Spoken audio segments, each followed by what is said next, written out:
The lookout shouts, "Iceberg right ahead!" The Titanic strikes the ice. Water starts flooding in. Third-class passengers are locked up. There aren't enough lifeboats for everyone. Panic sets in. Violins are playing. The ship sinks. Well, we all know the story of the movie Titanic like the back of our hand by now. But what if I told you that Hollywood lied to us? To tell the real story of what happened that freezing night in 1912, we need to rewind a bit. The lookout shouts, "Iceberg right ahead!" Yep, that part was true. Just before 11:40 at night, Frederick Fleet noticed something darker than the sea directly ahead. As the ship got closer, he realized it was an iceberg. The engines were quickly reversed and the ship turned sharply. Instead of hitting it head-on, Titanic scraped along the side of the berg, sprinkling ice on the forward deck. If you remember, in the movie, Jack and Rose are having a romantic moment when they feel the ship shudder after hitting the iceberg. Everything shakes as if they were in the middle of a light earthquake. Some real-life passengers reported feeling something similar after the impact. But according to Titanic survivor Frank Prentice, it wasn't exactly like that. He said there was no impact as such, and it all felt more like slamming on your car brakes. The ship stopped, and that was that. Some people even slept right through the collision, confirming that there wasn't such an abrupt impact. Mr. Prentice, curious about what had happened, left his cabin and went out to the deck. When he got there, all he could see was a little ice on the surface, not the towering iceberg that Jack and Rose saw. But as we all know by now, the real damage happened below the waterline, where the iceberg had a jagged spur that slashed a 300-foot gash in Titanic's hull. Once the crew realized how severe the damage was, they immediately began sending distress calls to nearby ships, asking for help. At some point in the movie, the radio operator goes to the captain and says there is only one ship nearby, the RMS Carpathia, which later ends up rescuing many passengers. But in real life, there were more ships around. It's believed that the SS Californian was only about 23 miles away. This ship might have actually seen the Titanic sinking, or at the very least, seen its rockets exploding high in the sky. Yet, for reasons we will never fully understand, they didn't try to help. Let's get back to the story. Now, people need to get off the ship. At 12:45, lifeboat number 7 was the first to be lowered. Just like in the movie, women and children were told to go first. But in reality, some women were hesitant and even refused to get into the lifeboats. Mr. Prentice said this happened mainly for two reasons. First, these lifeboats were high and passengers were terrified of the 70-foot drop from the deck to the ocean below. And second, most women didn't believe the Titanic would actually sink. It was called unsinkable after all. So the idea of getting into a lifeboat seemed pointless at the time. This mindset probably explains why Eloise Smith, a first-class passenger, recalled that there was no panic or chaos at first. Other survivors backed this up, saying that no women or kids were crying. But one thing that was indeed concerning, at least for the crew, was the possibility that the lifeboats might buckle under too much weight. This is one of the theories why the first few lifeboats left carrying only a fraction of their full capacity. Like lifeboat number 7, which only carried 27 people in it, even though it could hold up to 65. In total, Titanic had 20 lifeboats, which could carry about half of the 2,200 people on board that night. But that didn't happen. And now we know the passengers had no idea there weren't enough for everyone. As women were calmly getting into the first lifeboats, musicians headed up to the deck. Their only goal was to play and keep the passengers calm. That's a pretty well-known fact. But the real story is that some survivors said they never saw or heard the band. No violinists whatsoever. It's not like Hollywood misled you though. The musicians did play for over 2 hours after the ship had hit the iceberg. So maybe these passengers were just too panicked to notice the songs, or the musicians started playing later than we think. Now, it's time to talk about the terrible treatment that third-class passengers received. The movie portrayed the crew as cruel, locking the less fortunate below deck like animals, giving them no chance to reach the lifeboats and save their lives. But the official inquiry into the disaster suggested that wasn't true. I mean, yes, fewer third-class passengers survived compared to those in first and second class, but there were other factors at play. Many third-class passengers were reluctant to leave the ship, clinging to their belongings, and had a harder time making their way up from the cabins, which were at extreme ends of the ship. Some survivors confirmed that they were not locked up. In fact, it was quite the opposite. Mrs. George Wabi, a Lebanese woman traveling in third class, said that when chaos had erupted, some brave crew members and well-dressed first-class passengers had actually helped her get up to the first-class deck and eventually onto a lifeboat. At first, the Titanic was sinking slowly, bit by bit. Passengers reported seeing the water rising and hearing pops and cracks. Then, there was a loud boom. Some said there had been just one explosion, while others described it as a series of smaller explosions, which they'd thought had been the bulkheads giving way. And there's also a group of people who said they had only heard a rumbling sound.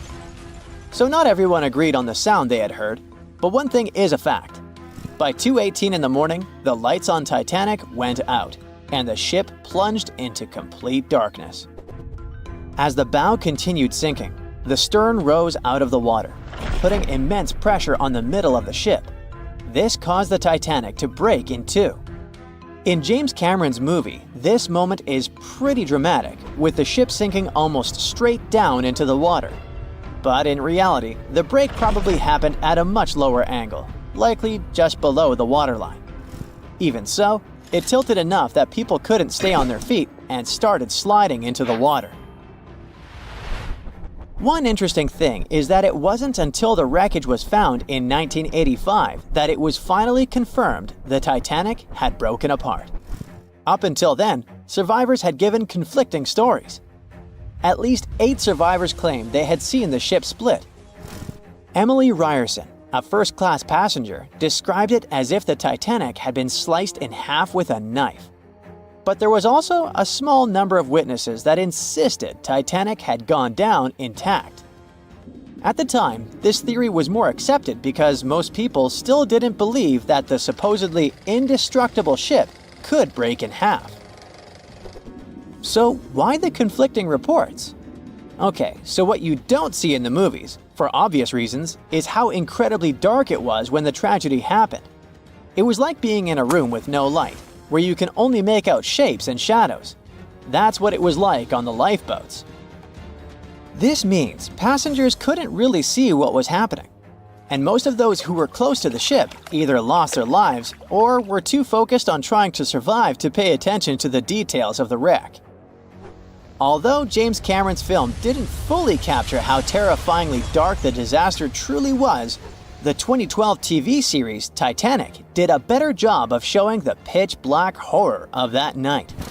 Even then, the reality was much darker and more terrifying than either of these two productions could portray. On April 10, 1912, crowds gathered at Southampton Beach to wave off what was, at the time, the world's largest and most prestigious ship, the RMS Titanic.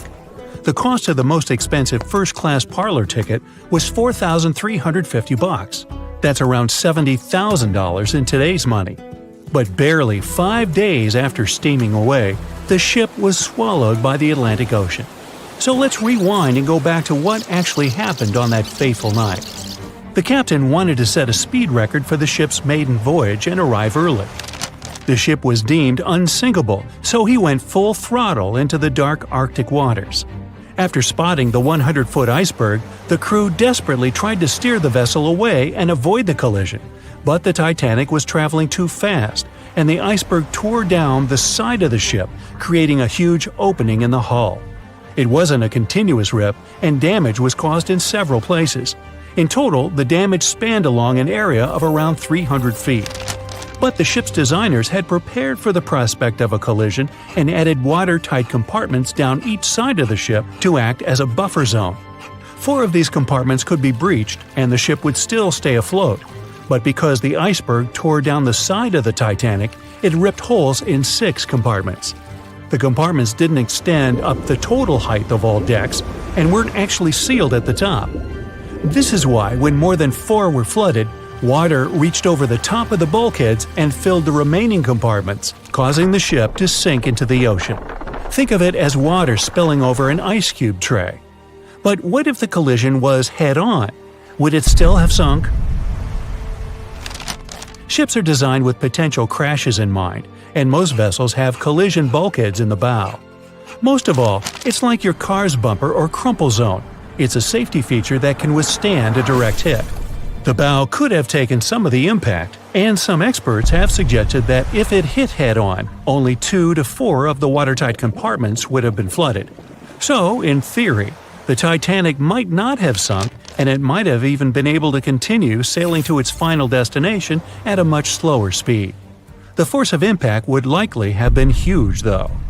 But although passengers would have been injured by the force, they'd have been able to stay on the ship to wait to be rescued by other ships, rather than being forced into the icy waters of the Atlantic. Still, one of the Titanic's designers, Edward Wilding, suggested that the force of the impact might not have actually been that big. He told the British Inquiry that lots of people scarcely felt the collision, and he believed the ship would not have sunk if it did hit the iceberg head-on. The ship was also designed with remotely operated watertight doors between all compartments, so any floods could have been quickly sorted out. Because Titanic had 6 breaches from the side collision, and because it happened so quickly, sealing the doors wouldn't have made a difference, as it was essentially impossible to save it by that point. The ship immediately began to flood, with water pouring in at a rate of roughly 7 tons per second, 15 times faster than it could be pumped out. So, while it sounds like the Titanic would have survived had the ship hit the iceberg head-on, this idea does come with some issues. First off, the collision bulkheads were designed to survive a crash with another ship, not a giant iceberg. If 2 ships collided, both would absorb some of the impact in their bulkheads, sharing the impact and likely staying afloat. But an iceberg is stationary, meaning that Titanic would absorb most of the energy from the collision. If Titanic hit head first, because of the speed it was traveling, the impact would have likely traveled down the whole body of the ship. Just imagine a 46,000-ton ship traveling at around 20 knots. At some point, it hits an iceberg that weighs what could be over 100,000 tons. This collision would likely create a powerful force causing massive damage to the vessel. It is likely that seams would split, staircases would come tumbling down, and rivets would burst open across the ship. All that would have potentially flooded even more compartments. This could have caused Titanic to sink in a matter of minutes rather than hours. But that's just the tip of the iceberg. As we all know, the biggest part of it is hidden underwater. So if Titanic had been traveling head-on, it's likely it would have hit the part of the iceberg below the water first, which would send it veering off course. Hitting an iceberg is not like hitting a brick wall. In this case, the ice under the water would have torn open the bottom of the ship and caused damage to the sides. Icebergs also aren't flat, solid objects. If a flat collision happened, the ship might have stayed afloat, but icebergs come in many shapes and sizes, from domes to wedges. Studies have also been done on the steel used to produce Titanic, and the tests show the metal was about 10 times more brittle than the steel we use today. The ship was built before we understood the effects of low temperature on steel. The old steel used to make the vessel would not bend when faced with freezing temperatures, but break. Recovered pieces of Titanic's hull plates show that the hull just shattered on impact. Hitting head-on would also cause a very severe and abrupt stop, so even if the ship hadn't sunk, there would still have been major issues. Think about when you suddenly hit the brakes on your car, or when the bus stops while you're walking down the aisle and you get flung forward. Passengers would have been thrown across the ship, and because the crash happened at night, most people were sleeping, so wouldn't be able to effectively prepare for any sort of impact. This would result in injuries for most people on board. It would be especially bad for those at the front of the ship, where the accommodation for the off-duty firefighters, greasers, and engineers was. But while passengers and off-duty crew may have been thrown out of bed, there would be a lot more survivors than in the original scenario. Many ships have had head-on collisions and made it back to shore. Not many people know that Titanic actually had two sister ships. The White Star Line, the company that built Titanic, also built vessels called Britannic and Olympic. Captained by Edward J. Smith, who would later helm Titanic, the Olympic set off on its maiden voyage in June 1911. But much like for its sister ship, disaster was just around the corner. On its fifth commercial voyage, Olympic collided with a Royal Navy ship, HMS Hawke. While the Olympic received damage to its side, Hawke crashed into the other vessel head-on. The bow of the Hawke was completely crushed by the collision, but because the ship had watertight compartments, it managed to survive the impact and later returned to shore for repair. Another study case is the SS Andrea Doria, which was an Italian ocean liner that made global headlines in 1956. Like the Titanic, the Andrea Doria was heading for New York City on its 101st voyage when disaster struck. On July 25th, the vessel collided with the 524-foot Swedish passenger liner Stockholm. The Stockholm hit the ship head-on, but the point of impact for the Andrea Doria was on its side. The front of the Stockholm was completely smashed, but because the impact was on its hull, it managed to survive. The Andrea Doria, however, sadly sank due to the collision being on the side of the ship. So these cases could suggest that maybe the Titanic would have survived had it hit the iceberg head-on. But we have to remember that the Titanic hit the thing full speed, whereas both the Olympic and the Andrea Doria were traveling slower. Staying in the water that's 70 degrees Fahrenheit for a long time definitely won't do your health any good. A water temperature of 50 degrees Fahrenheit is a nightmare. It feels much colder than the air of the same temperature. The passengers of the Titanic were in 28 degrees Fahrenheit water. Can you imagine how cold it was? Even the iceberg that the Titanic met was warmer. The water didn't freeze because of the high salt content. But what if the temperature had been higher? What if the Titanic had sunk in warm water, say 120 degrees Fahrenheit? Theoretically, this could have happened had the waters of the North Atlantic met a warm undercurrent from the southern part of the ocean on disaster day. But this heat wouldn't have been enough. The ocean area is too vast, and the temperature is too low at night. The warm undercurrent alone wouldn't have made a difference for people who were overboard. But if the Titanic had sunk in another place at one particular moment, perhaps then all people could have been saved, thanks to an incredible natural phenomenon. Now, on board everybody, our voyage to a parallel universe begins. It's a moonless night on April 14th through 15th. The Titanic crashes into an iceberg. Icy water floods the lower decks. The captain sends a distress signal. The nearest rescue ship, Carpathia, is 58 miles away from the sinking Titanic. At maximum speed, Carpathia will get there in 4 hours. That's quite long, even in warm tropical waters, since your body loses heat anyway. The Titanic begins to sink. The crew downs lifeboats. Some of the passengers jump overboard. The ship is going under the water. There are no boats left, so you jump along with other passengers. It feels as if you got inside a huge iceberg. The water is so cold that it's hard for you to move. You can't even scream because there's no air in your lungs. But at this moment, you feel a pleasant warmth coming from the depths. The heat rises above your knees and waist, then reaches your neck. Finally, you regain control of your muscles and can breathe deeply. You notice that all the other passengers feel the same warmth. The water becomes a little hot. It makes you happy. But in a moment, horror replaces your delight. The ocean begins to foam. And not because of the high temperature, but because something is rising from the ocean floor. You hear a heavy, low sound coming from the depths. It's not a sinking Titanic, but something bigger. You can see a huge iceberg nearby. It's melting, and a huge chunk is breaking off from it. A million bubbles appear on the surface. Then you feel something hit you in the leg. Thousands of strange lightweight rocks are rising from below. There are also massive plates among them. People use them as lifeboats. You climb on one of those rocks and look at the ship. It doesn't sink, since all the water is bubbling and pushing the vessel up. You take one of the small rocks and understand everything. It's pumice.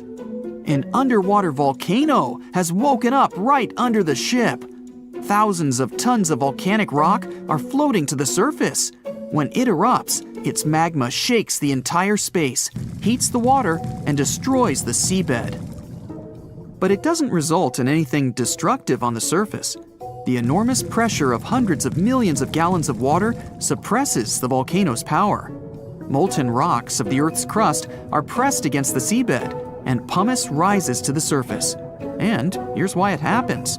The upper part of Earth consists of many solid parts, tectonic plates. These plates collide with each other and divide. And when one part separates from another, the magma immediately comes up. So, all volcanoes are these unstable fault sites. If the Titanic had sailed over one of these areas during an eruption, many passengers would have been saved. Back in the parallel universe, you notice the Titanic starts sinking again. The water is no longer bubbling. The volcano has gone out. In a matter of seconds, the ocean turns icy again. Fortunately, you have your pumice lifeboat. This is enough to wait for rescuers. But let's imagine a situation with no underwater volcano and an iceberg. A situation when the water was warm from the very beginning. One of the engines in the motor compartment of the ship breaks down. Several pipes burst because of increased pressure, and now there's a crack in the ship's body. Water is filling the lower decks. The ship is sinking. People evacuate on lifeboats. There's less panic since the night is warm and no one is freezing. Each passenger gets a life jacket. The ship is breaking. You understand that you have to jump. The Titanic goes underwater. Many passengers fall overboard in horror. They dive into the dark ocean and immediately come to the surface. Panic and complete chaos take over. The ship disappears in the dark, and finally, it's all silent. A few minutes pass, and you notice there's no panic at all. The water is warm. Almost all passengers have life jackets. Someone is floating on the wooden shipwreckage. After a couple of hours, the water no longer seems so comfortable. The ocean takes away your body heat. To keep warm, passengers swim closer to each other in a tight circle. Yeah, now it's quite possible to wait for another couple of hours till the rescuers come. People on lifeboats sail closer and take those who freeze on board. Passengers take turns, 20 minutes in the water, then 20 minutes in boats. It's essential not to take your clothes off. Even a wet outfit helps keep your body warm for longer. And when it seems that everyone is saved, somebody screams. A girl in a boat looks scared. She trembles with fear and points her finger into the black water. Passengers try to see what's there and notice a triangular fin. 1, 2, 3. There are so many of them.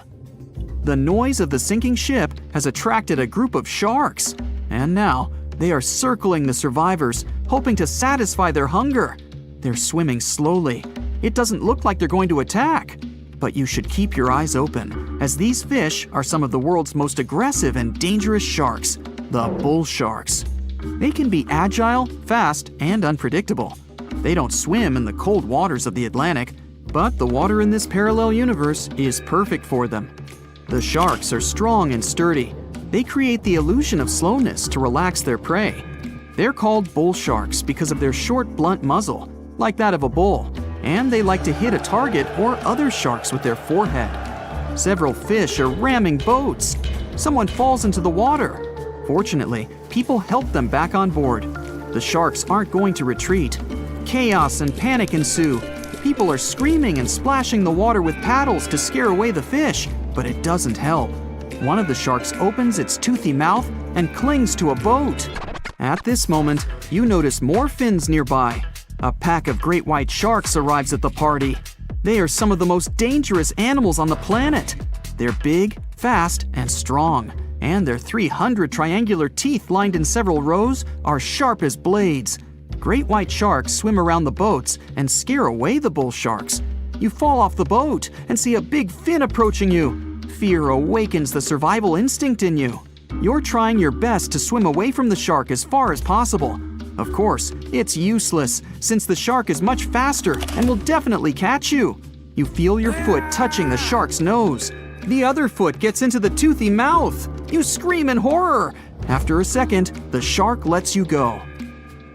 Great white sharks rarely attack people. If they bite, it's just to test you. After all, the shark's favorite prey is seals.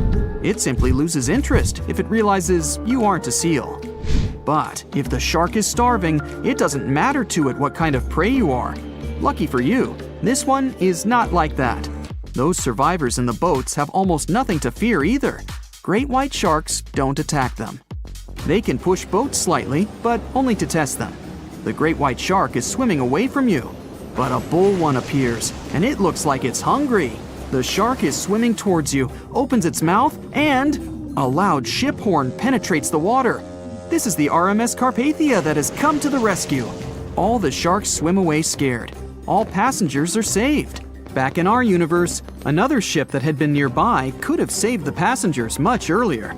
But that's another story. In the Titanic movie, you won't see any fumes above the fourth funnel of the legendary ocean liner, and it's not a mistake. Back in 1911, the year before the Dream ship's departure, large ships would mostly sail with 4 chimneys. They needed those to draw heat and fumes from their massive boilers.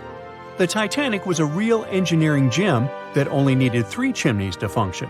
So the 4th was added for balance and more impressive looks. The White Star Line thought the public would have been disappointed to see only 3 pipes on the greatest ship of all time. The Titanic's sister ships, the Olympic and the Britannic, also had 1 fake funnel each for the same reason. The dummy chimney wasn't completely useless and served for ventilation. It took out the fumes from the machine spaces in the lower decks and from one of the first-class general rooms.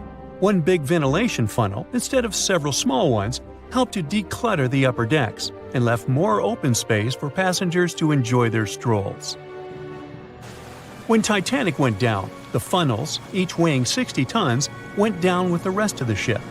They were made extra tall to make sure the passengers weren't covered in the suit being ejected. Their height and weight let them stay in the upright position. The forward funnel, followed by the others, fell only when the ship went for the final dive. Those chimneys were much lighter than the bow, so they spread among other debris. The light material they were made of flattened once it hit the bottom, and the iron-eating bacteria living deep down took care of it later. The bow of Titanic remained intact when it hit the seabed, but the stern was completely mangled. When the famous ocean liner hit that iceberg, things got really messy. It took the future movie star a whole 2 hours and 40 minutes to submerge completely. The collision let water flood 6 out of 16 watertight compartments. As the water gushed into the starboard side, the ship started to tilt down in the front and a bit to the right.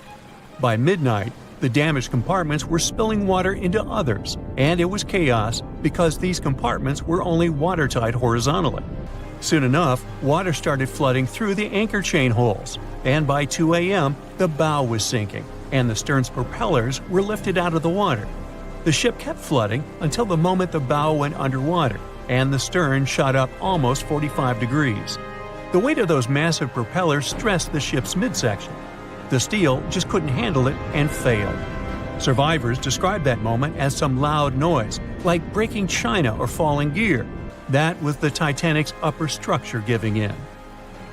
By 12 past 2 a.m., the bow and stern were only connected by the inner bottom structure. Minutes later, the bow, weighing almost 16,000 tons, broke loose from the stern. The stern rose sharply to an almost vertical position and started sinking slowly. By 2:20, it disappeared underwater. The bow was cruising down at about 13 miles per hour and had hit the ocean floor almost a half an hour before the stern. The 2 parts of the Titanic now lie 2,000 feet apart, pointing in different directions. The bow remained mostly intact, just covered in mud. The stern turned into a tangled wreck because of the implosions it went through during the descent. The air trapped within the structure just couldn't handle the increasing pressure of the water deep down. Signal rockets played a big part in the Titanic's tragedy. When a ship goes down, you're supposed to shoot up red flares to signal trouble. But someone decided to stock Titanic with white lights instead of the usual red ones. So when the ship smacked into that iceberg, the crew fired off white flares. The SS Californian was passing nearby, and its captain knew the Titanic was in a dangerous iceberg zone. The crew didn't spot the sinking Titanic, but they sure saw those white rockets.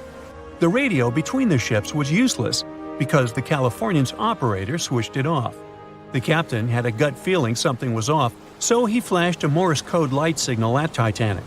But he received no reply because the Titanic had already gone underwater. There was another ship, Samson, sailing alongside the Titanic. It had plenty of illegally hunted frozen seal meat from Canadian waters abroad, so it was sailing with lights off to remain unnoticed. When they saw the Titanic's white rockets, they thought it was the Coast Guard and zoomed away. Samson didn't have a radio, so they couldn't find out about the ongoing disaster. The crew got the news about Titanic only when they got to the coast of Iceland the following month.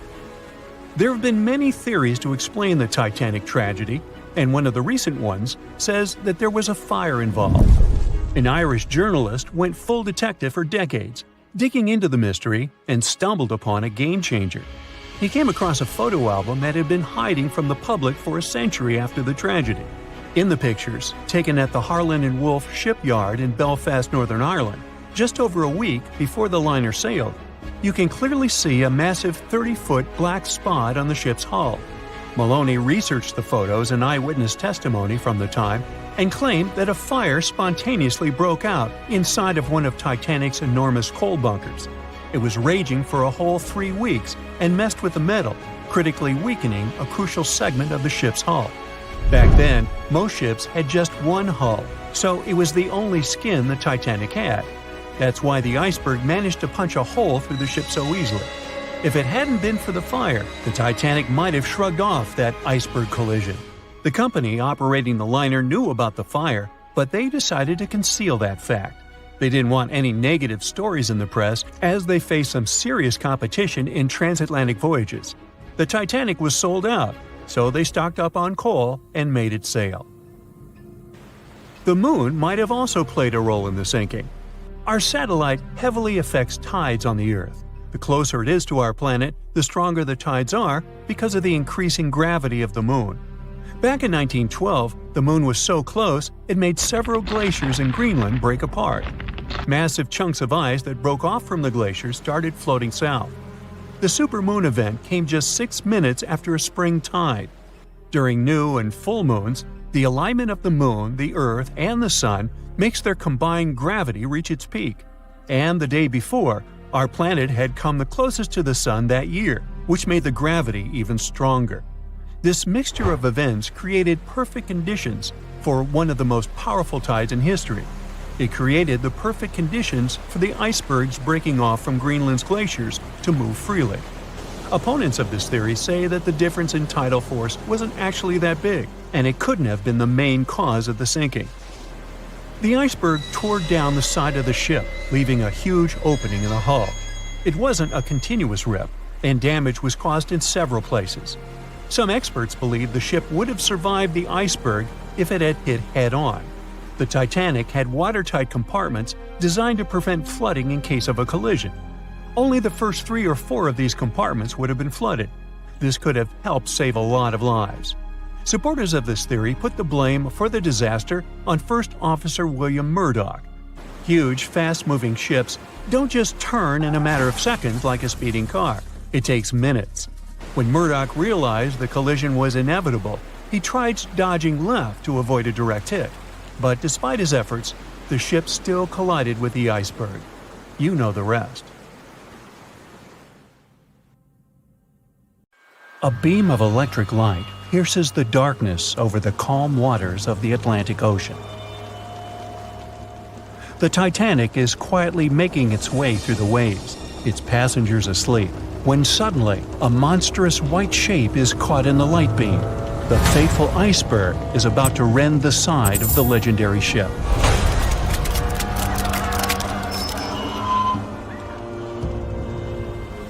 April 14, 1912. Only 2 days before someone will take a photo of a giant iceberg with a pretty unusual elliptical shape. It turns out that this iceberg most likely formed out of snow that fell 100,000 years ago. Researchers used computer modeling to figure out its origin. They used data from 1912 and added some new information about winds and ocean currents. They concluded that the iceberg was probably a part of a small cluster of glaciers in southwest Greenland. These days, it's possible to calculate the routes of such icebergs in any given year in the past. So the infamous chunk of ice was on its way from Greenland to an area further south from Cornwall. If the ship had passed through that region only 2 days later, the iceberg would have moved far away from the point where they met.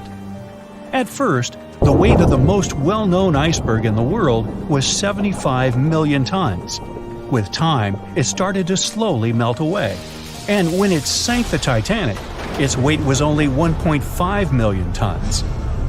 By the time of the collision, it had probably been melting for months, but it was still a true monster. When the Titanic sank, the iceberg was 400 feet long, and more than 100 feet of its surface was above the water. Some people believe it was a supermoon that caused the Titanic to sink. That night, there was a rare lunar event. It hadn't happened for 1,400 years.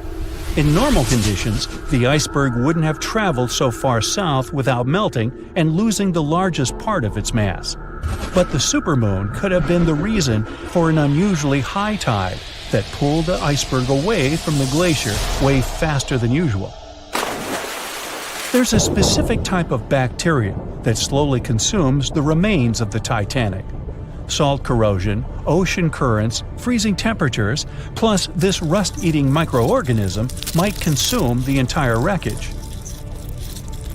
American actress Dorothy Gibson was aboard the Titanic. She survived, and when she arrived in New York, she started filming a movie called Saved from the Titanic almost right away. The movie was released only a month after the Titanic sank, and in the movie, she even wore the same shoes and clothes she had during the actual disaster. The movie was a big success at that time, but the only known copy was destroyed in a fire. 14 years before the Titanic sank, a novella called Futility had been published, and it seemed to have predicted the whole event. The plot centered around a fictional ship called the Titan that sank during its voyage. The Titan was almost the same size as Titanic, and they both went to the bottom in April. The reason was hitting an iceberg, too. Both the real and fictional ships were described as unsinkable, and both of them had the legally required number of lifeboats, which, as it turned out later, were nowhere near enough. We've seen it in the movie, but there were some real-life love stories happening on the Titanic, too. 13 couples even took a trip on the Titanic as part of their honeymoon. One of the couples owned Macy's department store in New York. Once it became clear the Titanic was rapidly sinking, the woman refused to go into a lifeboat without her husband. But he didn't want to join her while there were still women and children who he thought had to go first. Then his wife gave her coat to her maid. She insisted that the maid should get into the lifeboat, and she wanted her to be warm. As for the woman herself, she decided to stay with her husband till the end. Some people believe Titanic sank because of a mummy, not an iceberg.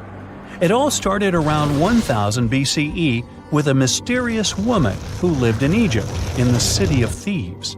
People knew little about her, but they called her a priestess. Her mummy was put in a wooden sarcophagus and covered with a large lid with the image of her face and some mystical inscriptions. This place had been hidden until the first half of the 19th century, when a group of locals accidentally came across it. They disturbed her peace. No one knows how, but the mummy disappeared that day without a trace. A couple of decades later, a group of rich friends from England traveled to Egypt and found the empty mummy casket with the image of the priestess, whose dark eyes seemed to be looking into the void. They decided to buy it, but the buyer disappeared the same night before he even got the case. All members of the group had some accidents. The casket changed its location a couple of times until it, as some believe, ended up on the Titanic. It took more than 70 years for a robot submarine to find the ruins of this legendary ship.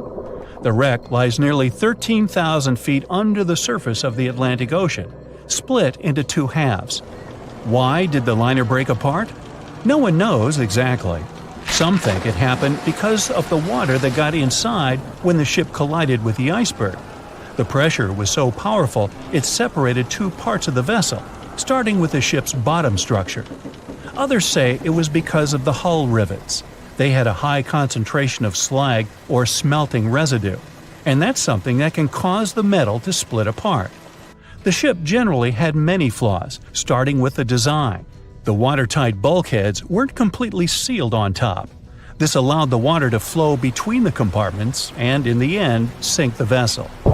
The iron of the ship's rivets and steel of the hull ended up ruined because of high sulfur content, cold temperatures, and high speeds. The steel shattered and the rivets popped out quite easily. Because of this, Titanic sank 24 times faster than it would have otherwise. If the ship had hit the iceberg head-on instead of ramming it with its side, it would have probably stayed afloat. How come the crew members didn't have binoculars? It would have surely helped them spot the iceberg on time and maybe even avoid the disaster. But the binoculars on the Titanic were locked in a storage cabinet.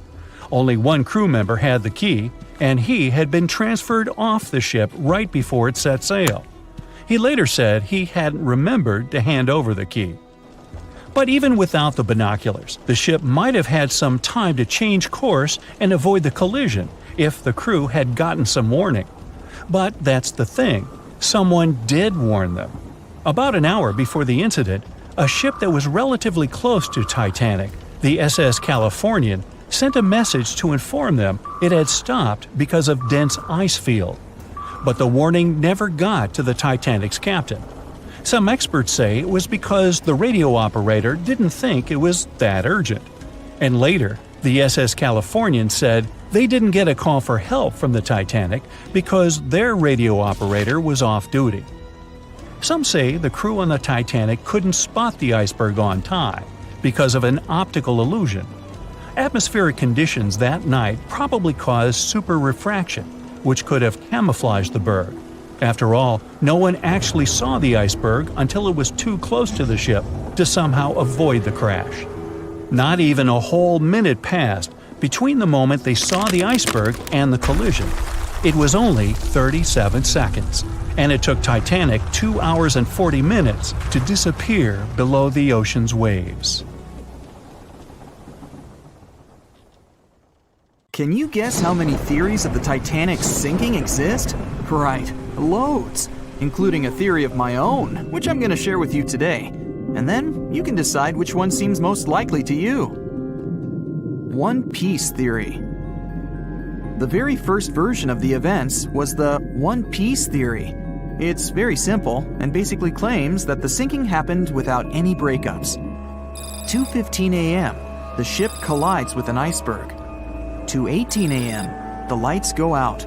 The ship reaches an angle of 45 degrees and then quickly begins its final plunge into the ocean depths.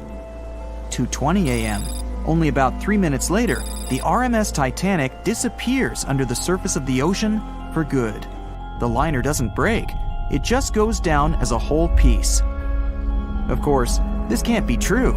In April 1912, the Titanic was not only the largest ship in the world, but also the largest ship ever built.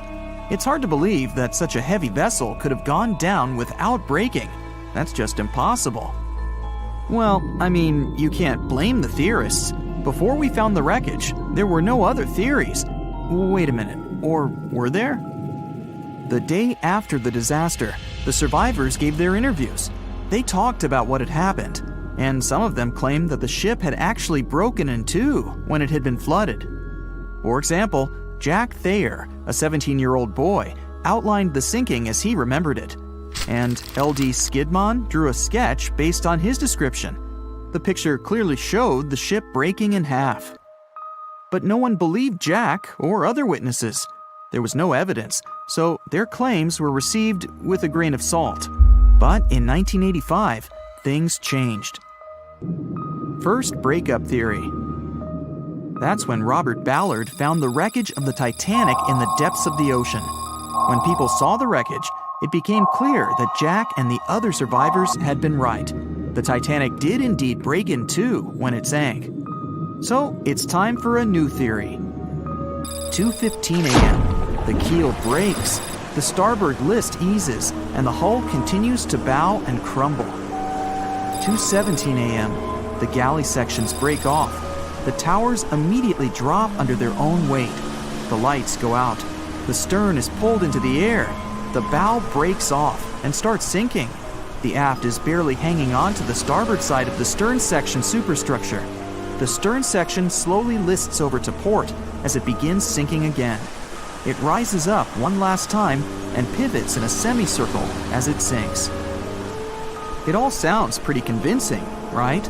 But people began to find plot holes in this theory. For example, the Titanic couldn't have held together until it reached such a high angle. The breakup would have had to begin much earlier. This only meant there was still a vast field for research and speculations. So people started to come up with their own possible scenarios. How about we look first at the ones no one likes? V-break and Aaron 1912 V-break. According to the first breakup theory, the Titanic reached a high angle, and the weight of its unsupported stern caused it to crack from the top down. But it's physically impossible. So, are there any other ideas? In 2006, Roger Long, a naval architect, decided to research a so-called V theory. 2:17 a.m. The breakup begins at a shallow angle, perhaps as little as 11 degrees. The upper structure fails and starts to crack. At this moment, only its double bottom is holding the Titanic together, but it starts to bend under the strain too, failing the ship. Water is pouring through the crack. It increases the weight in between the two sections, bending the Titanic the other way and pulling it into shape somewhat resemblant to the letter V. The upper decks get mangled and bent together. The bow heads for the bottom, and the stern is the last to sink. This theory has since been disproven many times, though. Roger Long believed it because the broken edges of the upper decks in the Titanic's bow section were all mangled and crushed. However, we have learned that it happened because of the so-called hydraulic downburst, the force of the water crashing into the deck as the Titanic hit the ocean floor. Another V-break theory states that the bow had risen out of the water after the break. This theory was mainly peddled by one former Titanic enthusiast. But not only has this theory been proved to be physically impossible due to the bow's incredible mass, it was also inspired by incorrect information. Remember Jack Thayer? Well, it was based on his sketch and the words of a couple of passengers. But the truth is, none of them had ever seen the Titanic break down like this. Jack himself even stated in an interview that the sketch was completely out of context to what he had actually seen. It was drawn by a passenger on the Carpathia, the ship that received the Titanic's distress signal and came to its aid. It couldn't be used as evidence. Now that we know this, let's move on to the theories that most people believe in. James Cameron's banana peel theory. Who hasn't seen the legendary movie about the Titanic, right? It became the leader of the 70th Academy Awards ceremony in the number of nominations and awards, and deservedly so. But did you know that James Cameron had been interested in the Titanic for many years and studied the ship's history? His books and research are very detailed, and he even came up with his own version of the events. It's called the banana split theory, and this is actually what you could see in the movie. Here's how it goes. The Titanic reaches a 23-degree angle and fractures down to the keel. The double bottom acts as a hinge as the stern falls down. When the double bottom fails, the bow and the stern separate. The stern lists to port, standing vertically, and then begins to go underwater. This theory is the most scientifically accurate one, along with Roy Mengat's theory. Wait, who's Roy Mengat? Mengat theory. Roy Mengat was an engineer who came up with the most plausible theory for the time being. 2:17 a.m. the lights go out on the Titanic. At this moment, the ship is at an angle of 20 to 23 degrees. Suddenly, the vessel snaps in two just around the third funnel. It causes the stern to settle into the water. The keel fails first. The draft and lower hull are crushed and break apart. Water surges into the bow and stern of the ship through the huge cracks, causing the bow section to sink beneath the waves. The stern rises up to the angle of 70 to 90 degrees, and then it sinks too. This theory seems to make the most sense, but it's quite controversial. The survivors who saw the breakup stated that the stern had settled back with the bow completely missing. Mengat's theory, however, contradicts that statement, while James Cameron's scenario takes this into account. Are you thinking what I'm thinking? The truth must be somewhere in the middle. My version. Now, as promised, I'll provide you with my version of the events. Well, it's not really my theory, more like a combination of Roy Mengat's and James Cameron's ones. I believe that James Cameron was right about the breakup. 2:17 a.m. The ship is at a high angle. The lights go out. Then it snaps into two pieces. The bow starts sinking. The double bottom is still attached to the stern for a minute or so. Once the double bottom fails, the two parts separate and the bow goes down. Then, as Mengat said, the stern rises up at a high angle, and then it begins to sink vertically. It might have actually happened because the survivors stated that they had seen a clean break. This means it couldn't be hidden. And they had also seen the stern staying vertically in the air for a long enough time, probably a few minutes, before disappearing. Anyways, all of these are just speculations. Regardless of how the Titanic broke apart and sank, it was a great tragedy. It's already been 110 years since the Titanic collided with an iceberg and sank. Did you know that in 2022, the Blue Star Line Company is completing the construction of an exact replica of the Titanic? Called the Titanic II liner, the ship will be sent sailing along the same route with 2,400 people on board. Let's hope that everything goes well for them. It was the biggest ship ever built in its time, and it was supposed to be unsinkable. But within days of steaming out on its first voyage in 1912, the Titanic was gone beneath the relentless waves of the North Atlantic Ocean. And of its more than 2,200 passengers and crew, only 706 survived that dreadful night. Would a smaller ship have fared any better in the same situation? Did the size of the iceberg truly matter in the end? Was it a mistake for the ship to change course at the last minute as it tried to avoid impact? These are three questions that have people pondering, what if? We do know that Titanic was considered an engineering marvel in its day. Designed by Thomas Andrews for the British shipping company White Star Line, it was just over 880 feet long and 175 feet tall. Built with abundant space for 840 staterooms, a swimming pool, a squash court, a gym, and 2 dining rooms. But it was below deck that one of its most impressive new features could be found. Titanic's hull was divided into 16 compartments designed to be watertight. Up to 4 of these compartments could take on water in the event of a breach, with the remaining 12 helping to keep the damaged ship afloat. It was thanks to these compartments that the ship was regarded as unsinkable. Rumor has it that Philip Frank, White Star Line's vice president, even declared, "There is no danger that Titanic will sink. The boat is unsinkable, and nothing but inconvenience will be suffered by the passengers." On April 14, 1912, that proved to be mistaken when Titanic struck an iceberg. As ice ripped along the ship's hull, several of those watertight compartments ruptured. It took only 2.5 hours for Titanic to sink. Did the size of the iceberg that hit Titanic seal its fate? Would a bigger or smaller iceberg have made any difference? Icebergs come in a wide variety of shapes and sizes. They are pieces of ice that have broken away from glaciers or ice shelves in the Arctic and Antarctic, and are now wandering across the ocean until they eventually melt. One of the tallest icebergs ever found would have easily dwarfed Titanic. Discovered in 1957, it was 550 feet high. That's close to the height of the Washington Monument. Imagine ramming into something that big. Smaller icebergs, though, can turn out just as dangerous.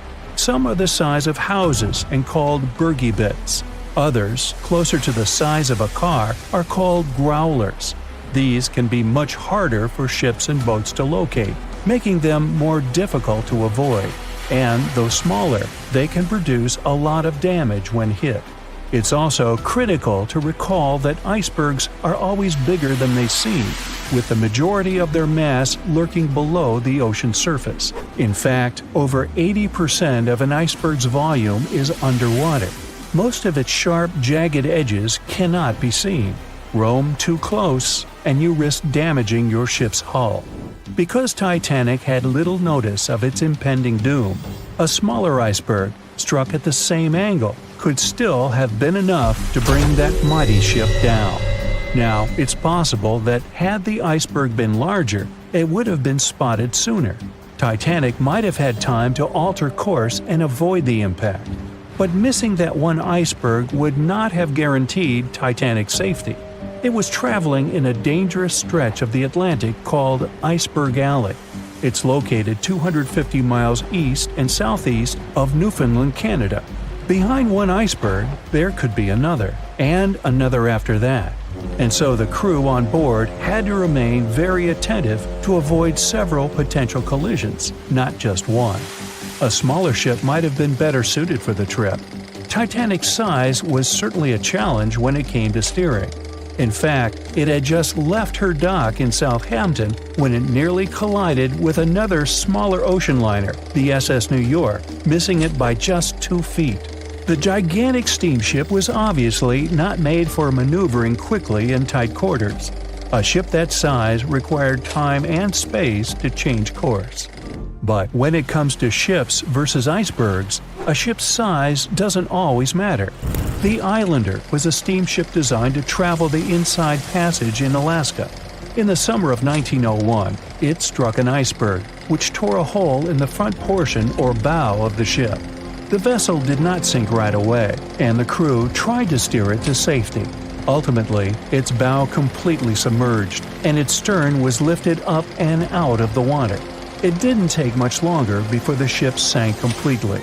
Of the 168 passengers and crew members, 128 survived, and $3 million in gold was lost. Islander had a 240-foot hull, making it almost a quarter of the size of Titanic, and that smaller size didn't seem to be much help in preventing a collision with an iceberg.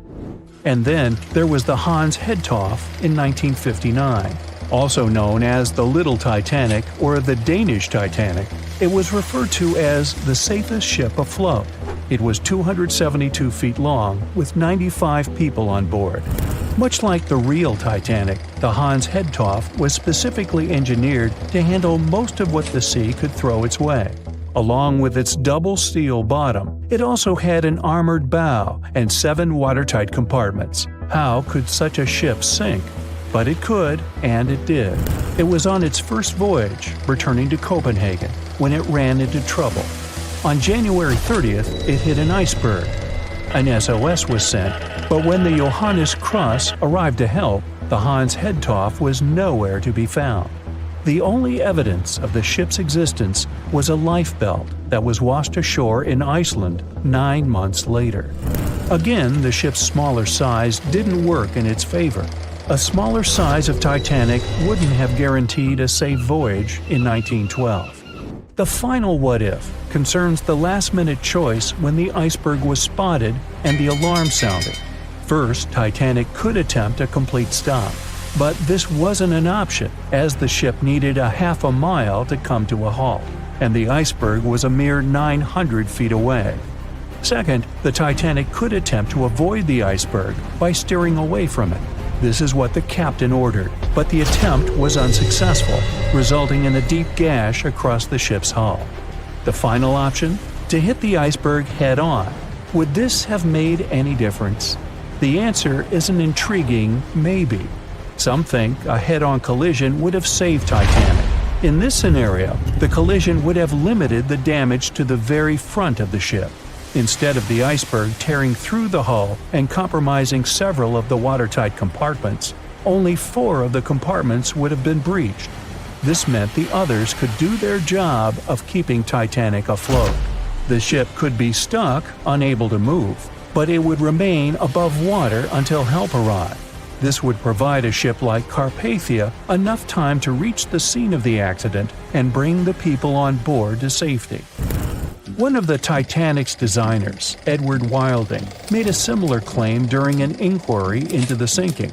He argued that most people would have survived a head-on crash, and that Titanic itself would not have sunk.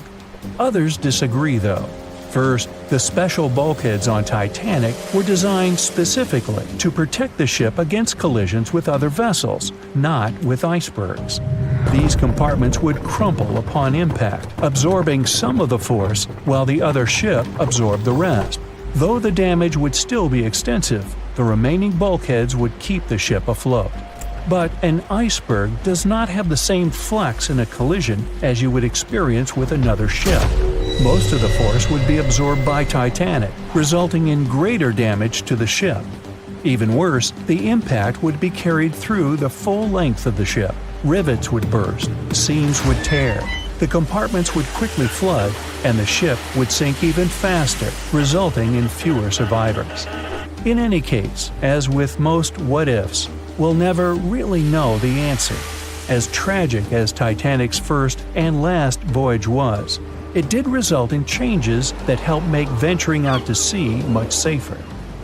Findings from hearings on the disaster led to the creation of the International Ice Patrol, or ICC, in 1914, an organization that tracks icebergs in the Atlantic and Arctic Oceans to ensure vessels in the area can avoid them.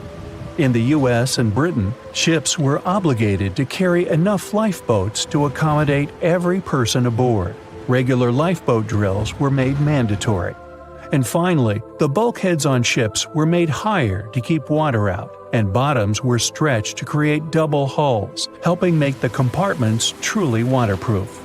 There's no denying that Titanic was a terrible tragedy, but the lessons learned from that night to remember has helped prevent many more. April 1912 marked one of the most terrible tragedies in the history of the world. The most unsinkable vessel, the pinnacle of engineering at that time, the huge Titanic, sank. On that dark, moonless night, the ship had many chances to save its passengers. There was another ship just a few miles away that could have saved the Titanic, but it didn't. It wasn't a phantom ship, and it's not some legend or a theory. This is a documented reality. There are records and witnesses' statements confirming this, but why didn't this ship help? Let's find out what happened that night by looking at these events from 3 different points of view. Let's start with the Titanic version. 11:30 p.m. The moon hides behind black clouds. Visibility is bad. Everything is calm on the Titanic. Under the captain's guidance, the communications operator stays in touch with the mainland through the radio.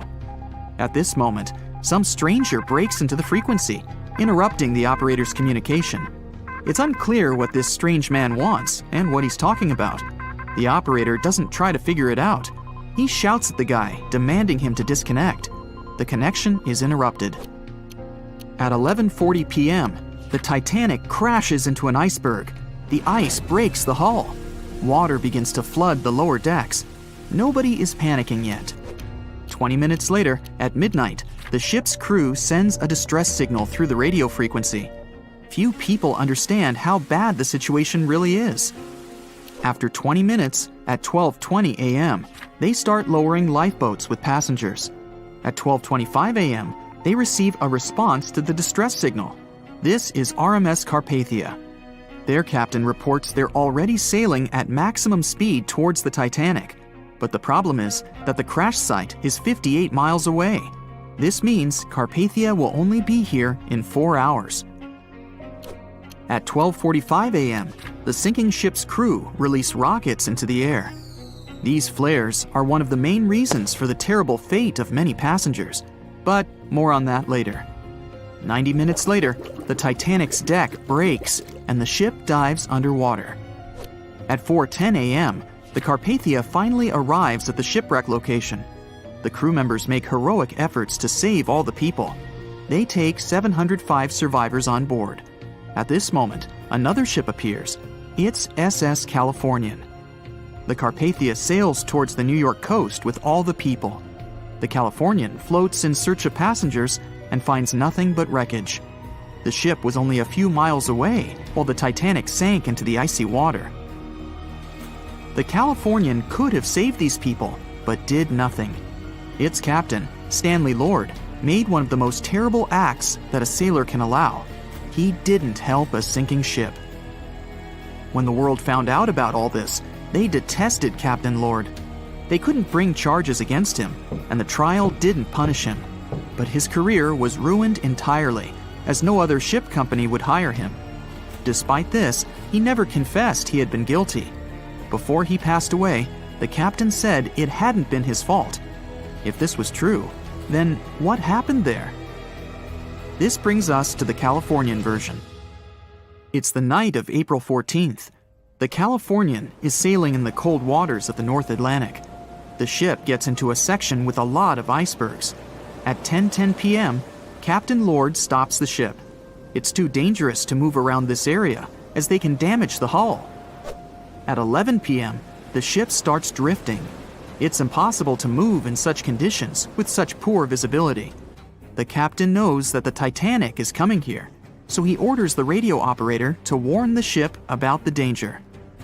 Radio operator Evans turns on the receiver and tries to contact the Titanic. He spends about 30 minutes on it. The connection is finally established. At this moment, the Titanic radio operator is speaking with the mainland. Evans interrupts this conversation and tries to warn the ship about icebergs. The operator doesn't understand Evans' words. He's annoyed because Evans broke into the channel so brazenly. He shouts at Evans and cuts the connection.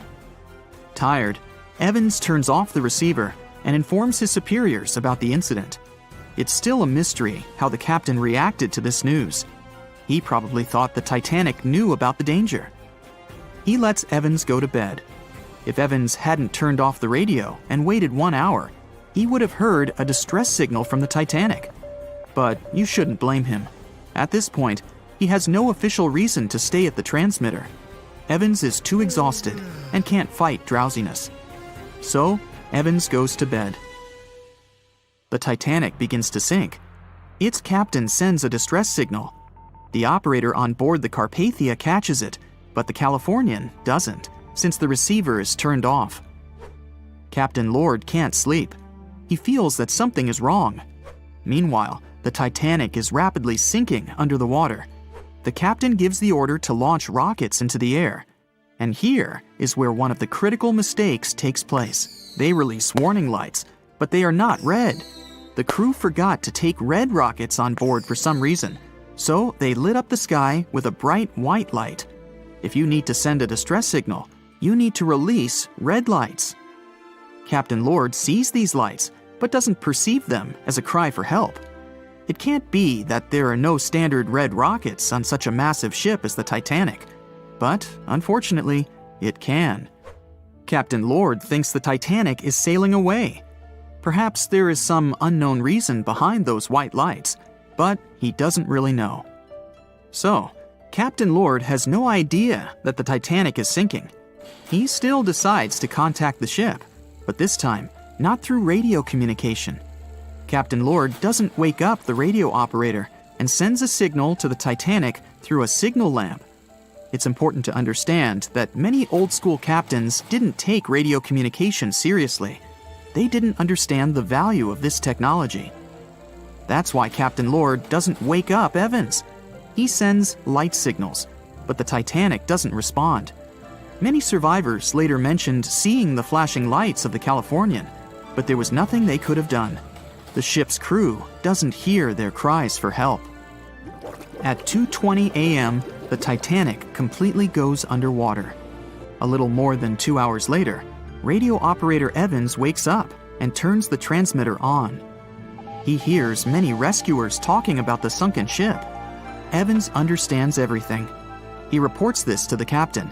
At that moment, the Californian immediately heads to the wreck site. They meet Carpathia there.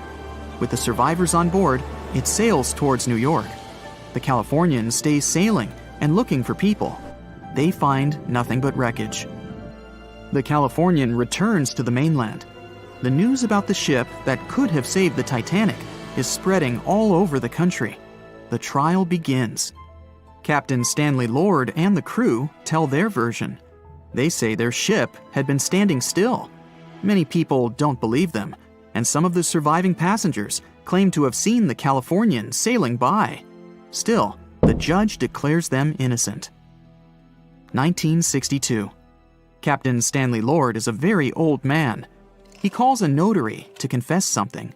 The captain makes his last remark about this case. He swears he's not guilty.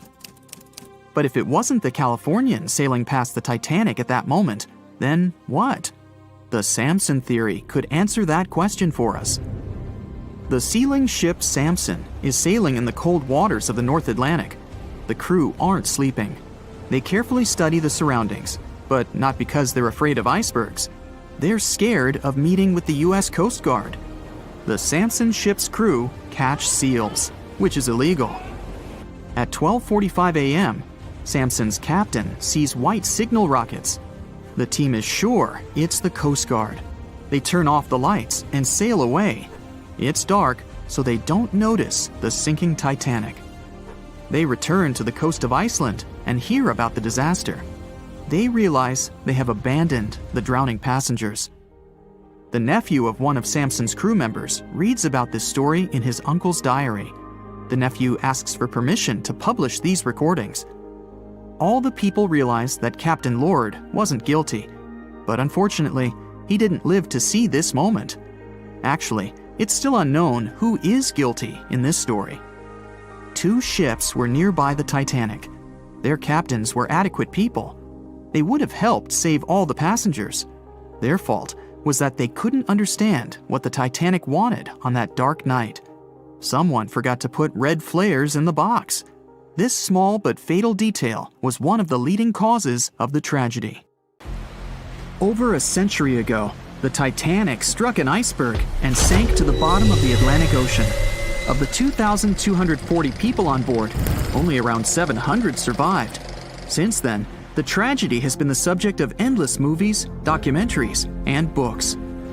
And though we've learned a lot about the ship and many of the people on board, we hardly know anything about the iceberg responsible for the catastrophe, especially anything concerning its size. But maybe we can find some clues. The Titanic was constructed by the White Star Line as part of its new fleet of passenger liners. At the time, it was the largest ship ever built, and it lived up to its name. The ship was 883 feet long, equal to 2.5 soccer fields placed end to end, and 175 feet tall, which is close to 10 giraffes standing on top of one another.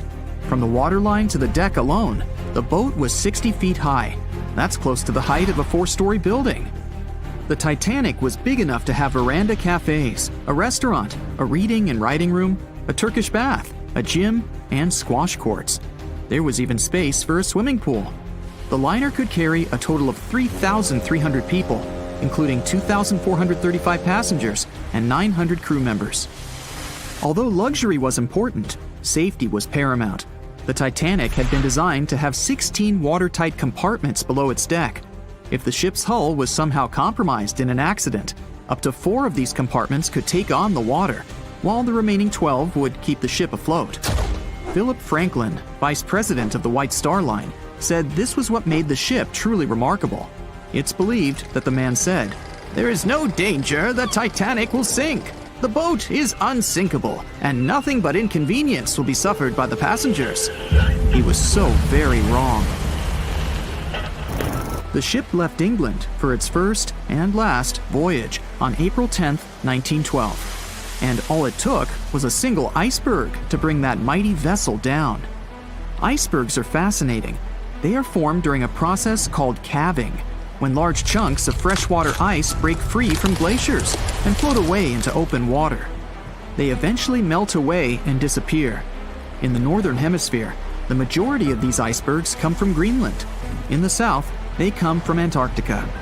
What you see on top of the water is only a small portion of an iceberg. This is just the tip. Most of it, up to 90%, is hidden under the water. Only when you examine pictures of the entire thing can you truly appreciate how massive icebergs are. It's the part of the iceberg you can't see that is often the most dangerous.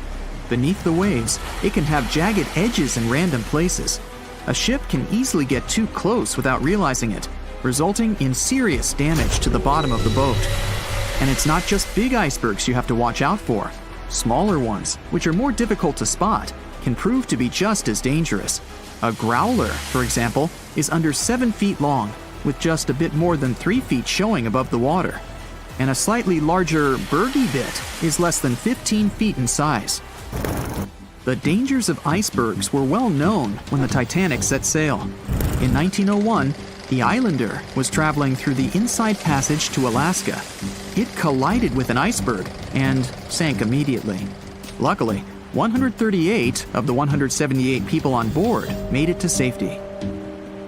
Back then, there wasn't any special equipment for detecting icebergs. The best tool was your eyes. From a special vantage point above the ship called the crow's nest, 2 members of the crew had to stare out over the ocean and watch for potential hazards.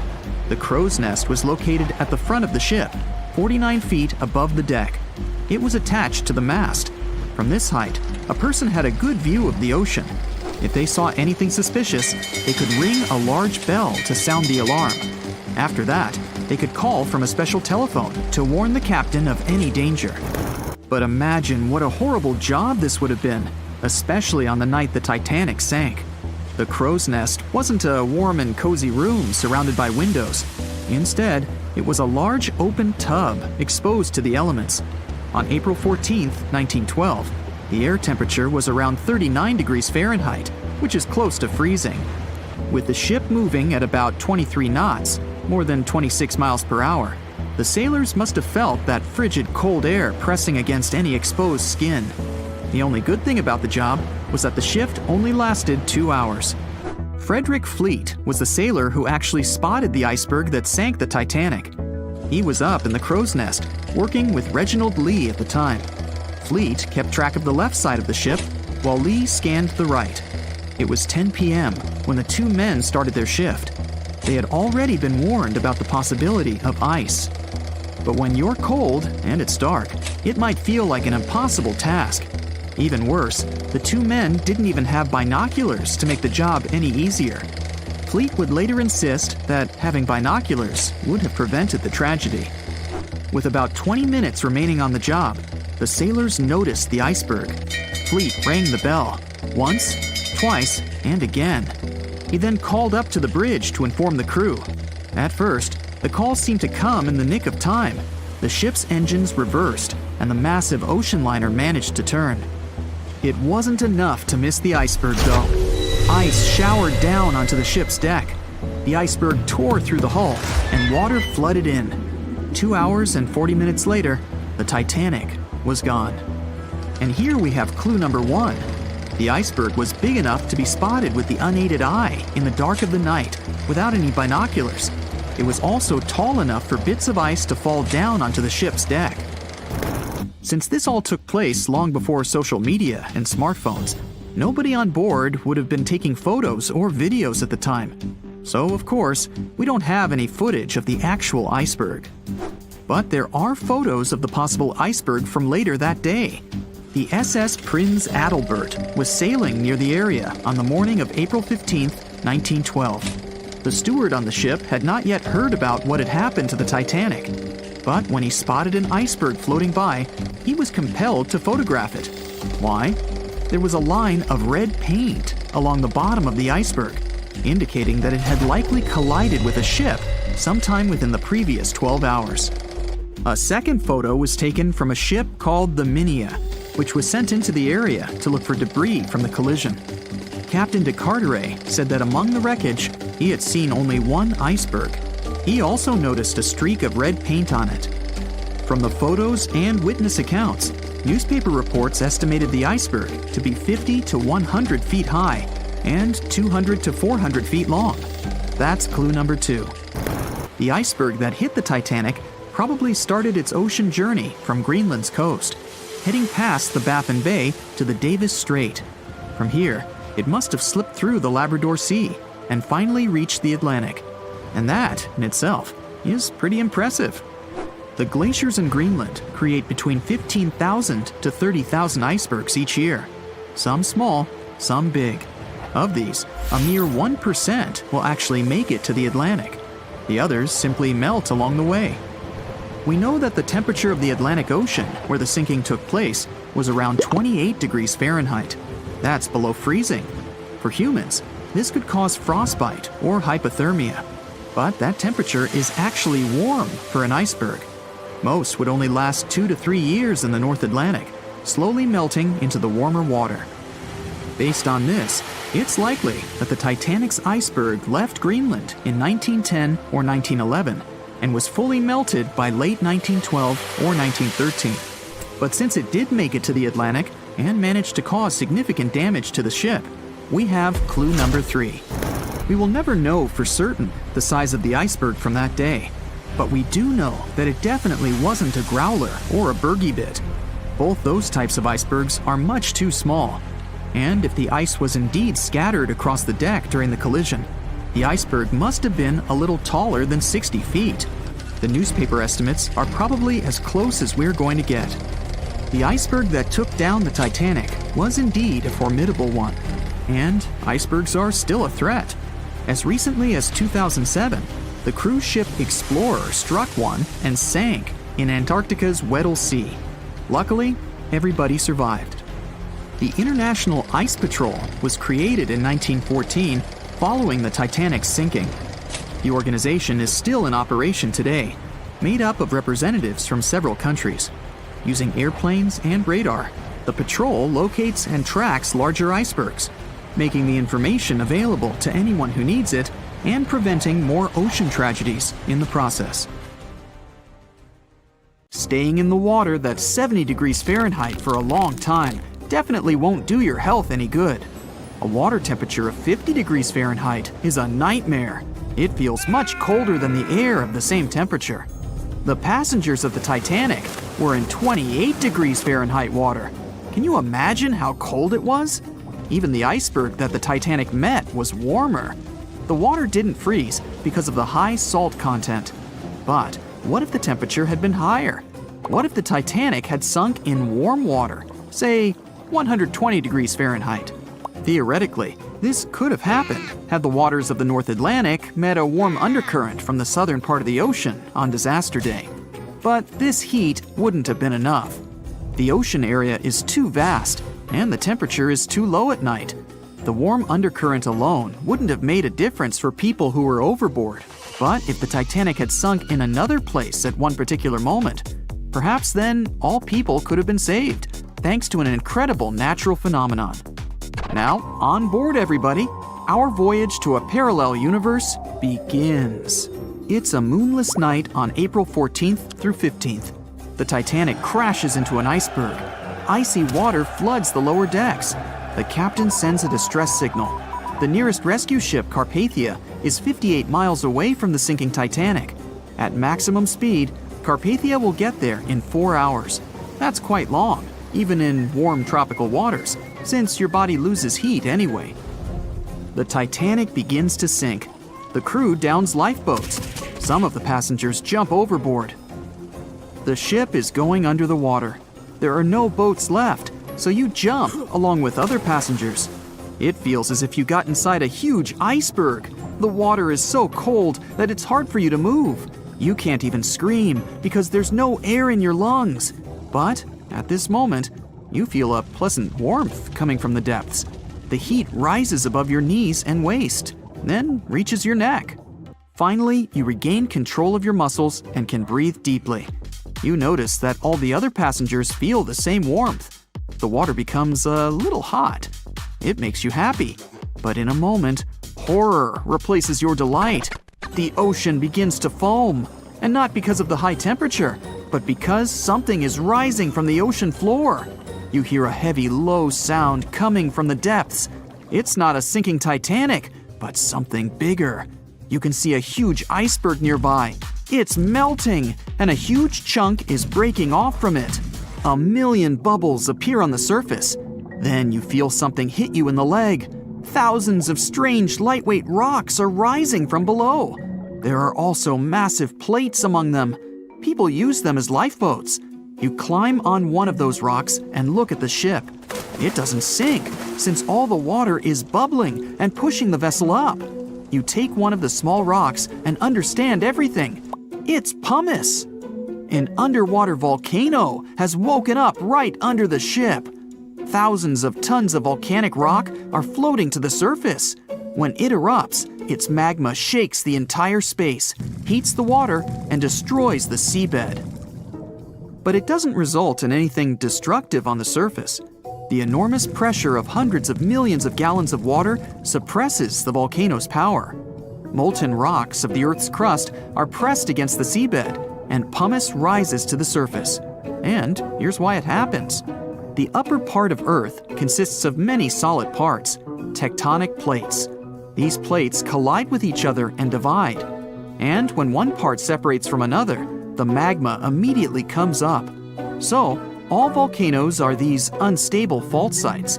If the Titanic had sailed over one of these areas during an eruption, many passengers would have been saved. Back in the parallel universe, you notice the Titanic starts sinking again. The water is no longer bubbling. The volcano has gone out. In a matter of seconds, the ocean turns icy again. Fortunately, you have your pumice lifeboat. This is enough to wait for rescuers.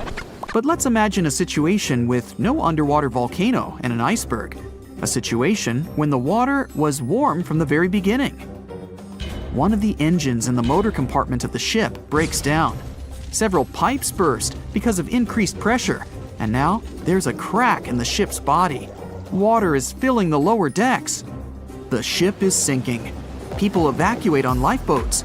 There's less panic since the night is warm and no one is freezing. Each passenger gets a life jacket. The ship is breaking. You understand that you have to jump. The Titanic goes underwater. Many passengers fall overboard in horror.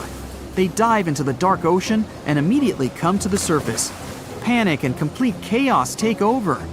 The ship disappears in the dark, and finally, it's all silent. A few minutes pass, and you notice there's no panic at all. The water is warm. Almost all passengers have life jackets. Someone is floating on the wooden ship wreckage. After a couple of hours, the water no longer seems so comfortable. The ocean takes away your body heat. To keep warm, passengers swim closer to each other in a tight circle. Yeah, now it's quite possible to wait for another couple of hours till the rescuers come. People on lifeboats sail closer and take those who freeze on board. Passengers take turns, 20 minutes in the water, then 20 minutes in boats. It's essential not to take your clothes off. Even a wet outfit helps keep your body warm for longer. And when it seems that everyone is saved, somebody screams. A girl in a boat looks scared. She trembles with fear and points her finger into the black water. Passengers try to see what's there and notice a triangular fin. 1, 2, 3. There are so many of them! The noise of the sinking ship has attracted a group of sharks. And now, they are circling the survivors, hoping to satisfy their hunger. They're swimming slowly. It doesn't look like they're going to attack. But you should keep your eyes open, as these fish are some of the world's most aggressive and dangerous sharks, the bull sharks. They can be agile, fast, and unpredictable. They don't swim in the cold waters of the Atlantic, but the water in this parallel universe is perfect for them. The sharks are strong and sturdy. They create the illusion of slowness to relax their prey. They're called bull sharks because of their short, blunt muzzle, like that of a bull, and they like to hit a target or other sharks with their forehead. Several fish are ramming boats. Someone falls into the water. Fortunately, people help them back on board. The sharks aren't going to retreat. Chaos and panic ensue.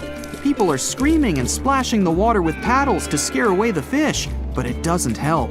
One of the sharks opens its toothy mouth and clings to a boat. At this moment, you notice more fins nearby. A pack of great white sharks arrives at the party. They are some of the most dangerous animals on the planet. They're big, fast, and strong, and their 300 triangular teeth lined in several rows are sharp as blades. Great white sharks swim around the boats and scare away the bull sharks. You fall off the boat and see a big fin approaching you. Fear awakens the survival instinct in you. You're trying your best to swim away from the shark as far as possible. Of course, it's useless, since the shark is much faster and will definitely catch you. You feel your foot touching the shark's nose. The other foot gets into the toothy mouth. You scream in horror. After a second, the shark lets you go. Great white sharks rarely attack people. If they bite, it's just to test you. After all, the shark's favorite prey is seals. It simply loses interest if it realizes you aren't a seal. But if the shark is starving, it doesn't matter to it what kind of prey you are. Lucky for you, this one is not like that. Those survivors in the boats have almost nothing to fear either. Great white sharks don't attack them. They can push boats slightly, but only to test them. The great white shark is swimming away from you. But a bull one appears, and it looks like it's hungry. The shark is swimming towards you, opens its mouth, and a loud ship horn penetrates the water. This is the RMS Carpathia that has come to the rescue. All the sharks swim away scared. All passengers are saved. Back in our universe, another ship that had been nearby could have saved the passengers much earlier. But that's another story. Can you guess how many theories of the Titanic sinking exist? Right, loads, including a theory of my own, which I'm going to share with you today. And then you can decide which one seems most likely to you. One Piece theory. The very first version of the events was the One Piece theory. It's very simple and basically claims that the sinking happened without any breakups.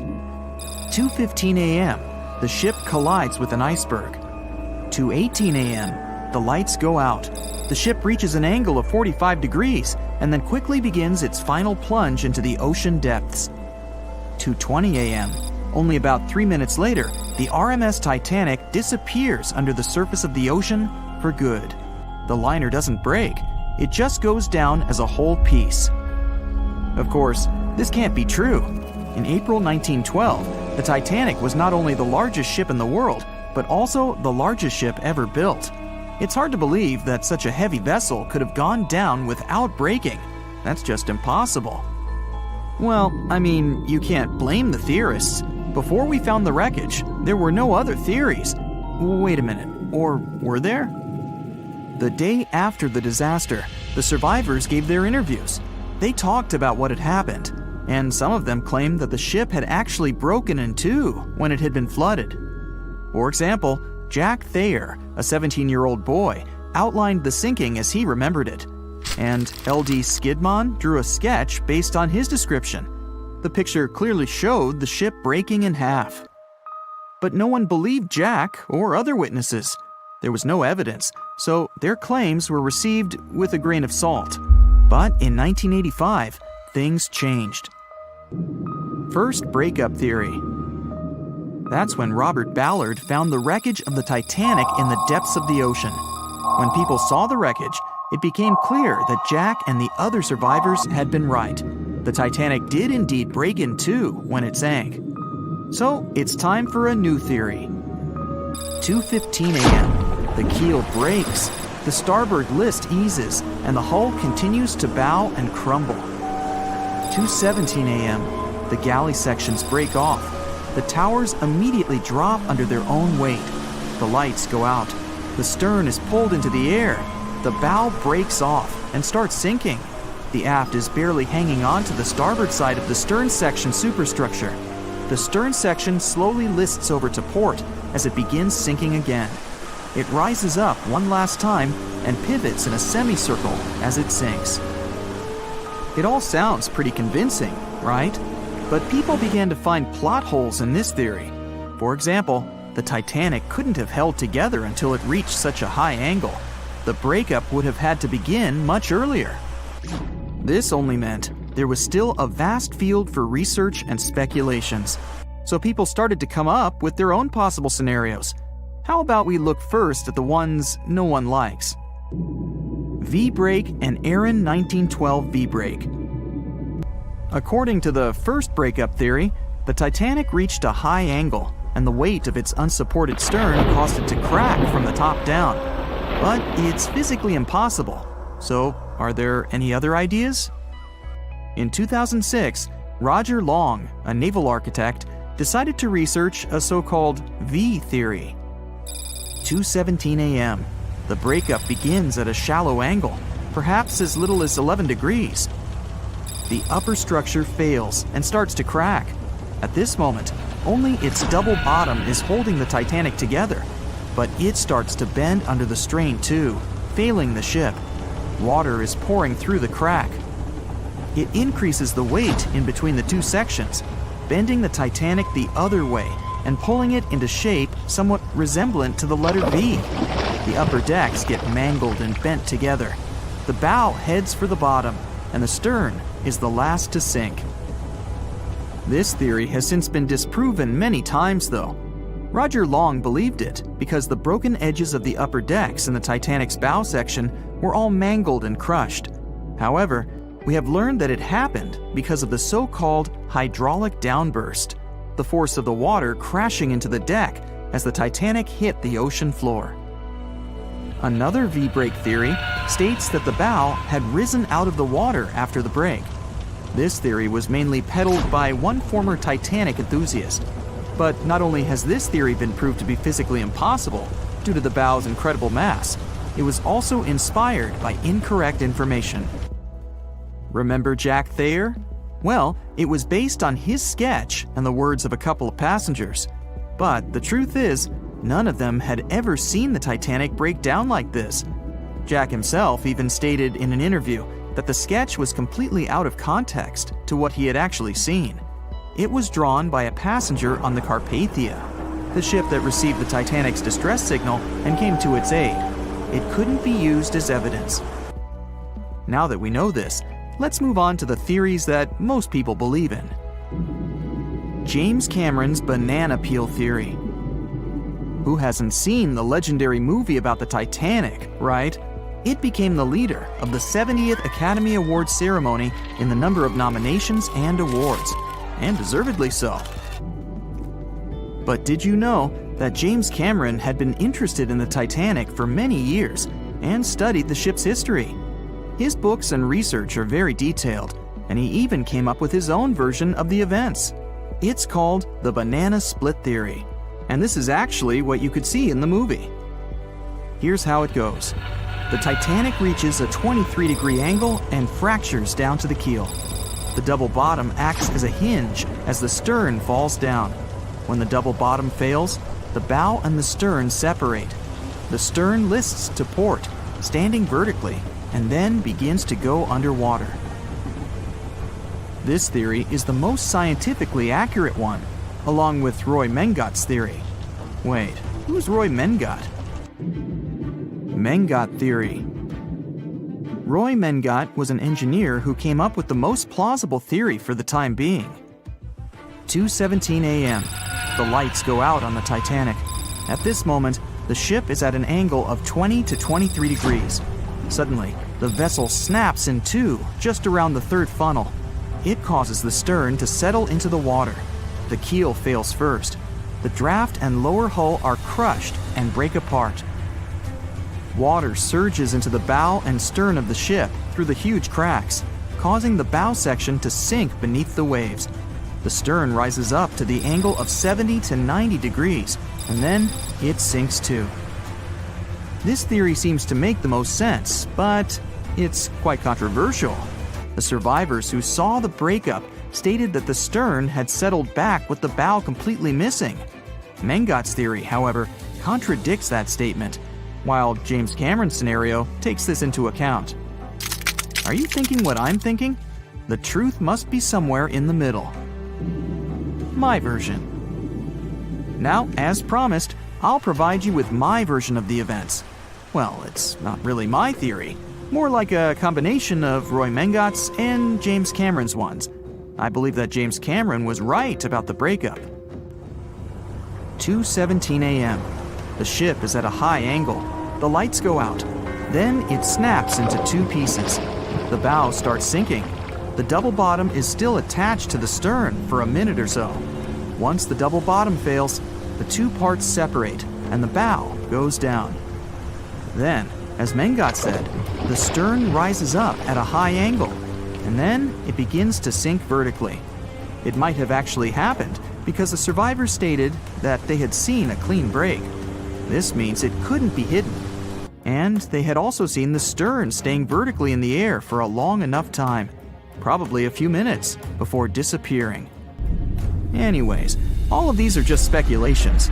Regardless of how the Titanic broke apart and sank, it was a great tragedy. It's already been 110 years since the Titanic collided with an iceberg and sank. Did you know that in 2022, the Blue Star Line Company is completing the construction of an exact replica of the Titanic? Called the Titanic II liner, the ship will be sent sailing along the same route with 2,400 people on board. Let's hope that everything goes well for them. Meet Arthur John Priest. No, he isn't famous for being a painter or for discovering some long-lost treasure. He didn't invent some cool gadget or break any world records. No, Arthur John Priest is famous simply for being unsinkable. Proving one can be both lucky and unlucky at the same time, Priest was involved in and survived several mishaps at sea, including the fateful maiden voyage of the Titanic. Priest was not a rich man interested in sailing for pleasure. He was part of the working class, employed as a stoker or fireman, stuck for hours within the hot bowels of large steam-powered vessels. His job was dirty and difficult. He was responsible for keeping the furnaces lit, feeding them coal to ensure enough steam was produced for the engines to work. He had to be careful about not overheating the system or setting fire to the whole ship. The furnaces had to be carefully watched and constantly fed. He breathed it all in a while, working and fighting with the sweat and the dirt. He would often work shirtless because of the heat and was always covered in black coal dust. And when he finally had a break, his shared living quarters were nearby in the same part of the ship. He must have been good at his job though, because he had no trouble finding work. But wherever he went, bad luck seemed to follow. The first incident was a mild one. As a young man, Priest worked on the RMS Asturias. The passenger liner first set sail in 1907, traveling between Southampton in the UK to Buenos Aires in Argentina. At some point during its maiden voyage, the ship suffered a small collision. The damage was bad enough that the ship returned for repairs. Thankfully, there were no reports of any serious injuries. Priest, unfazed, simply went to work on another ship, but his bad luck lingered on the Asturias. In 1914, the Asturias became a hospital ship, helping care for sick men and women around Europe while bringing them home to England. But in March 1917, at just around midnight, the ship was struck by a foreign object. Its hull was breached and the engine room flooded. The captain ordered everyone to abandon the ship, sending crew, patients, and health staff scrambling for the lifeboats. The vessel was still moving, powering through the water because the main controls, located within the flooded engine room, could not be turned off. The captain refused to leave the ship while people were still trying to escape. He was able to aim the Asturias towards Bolt Head, where it finally hit land and couldn't sink. The remaining lifeboats were lowered and the final survivors made it to safety. When they studied the damage on the ship later, the Asturias was declared a total write-off. It might be hard to pin this particular disaster on Priest. After all, he wasn't even on the ship at the time. But it seemed that many of the ships on which he served were destined for trouble. His bad luck followed him to his next job on the RMS Olympic, a massive ocean liner. The Olympic was big. In fact, it had been designed and built as part of the fleet that included the Titanic. But with size came sacrifice. The Olympic was great at moving in one direction, but very difficult to handle when it needed to turn.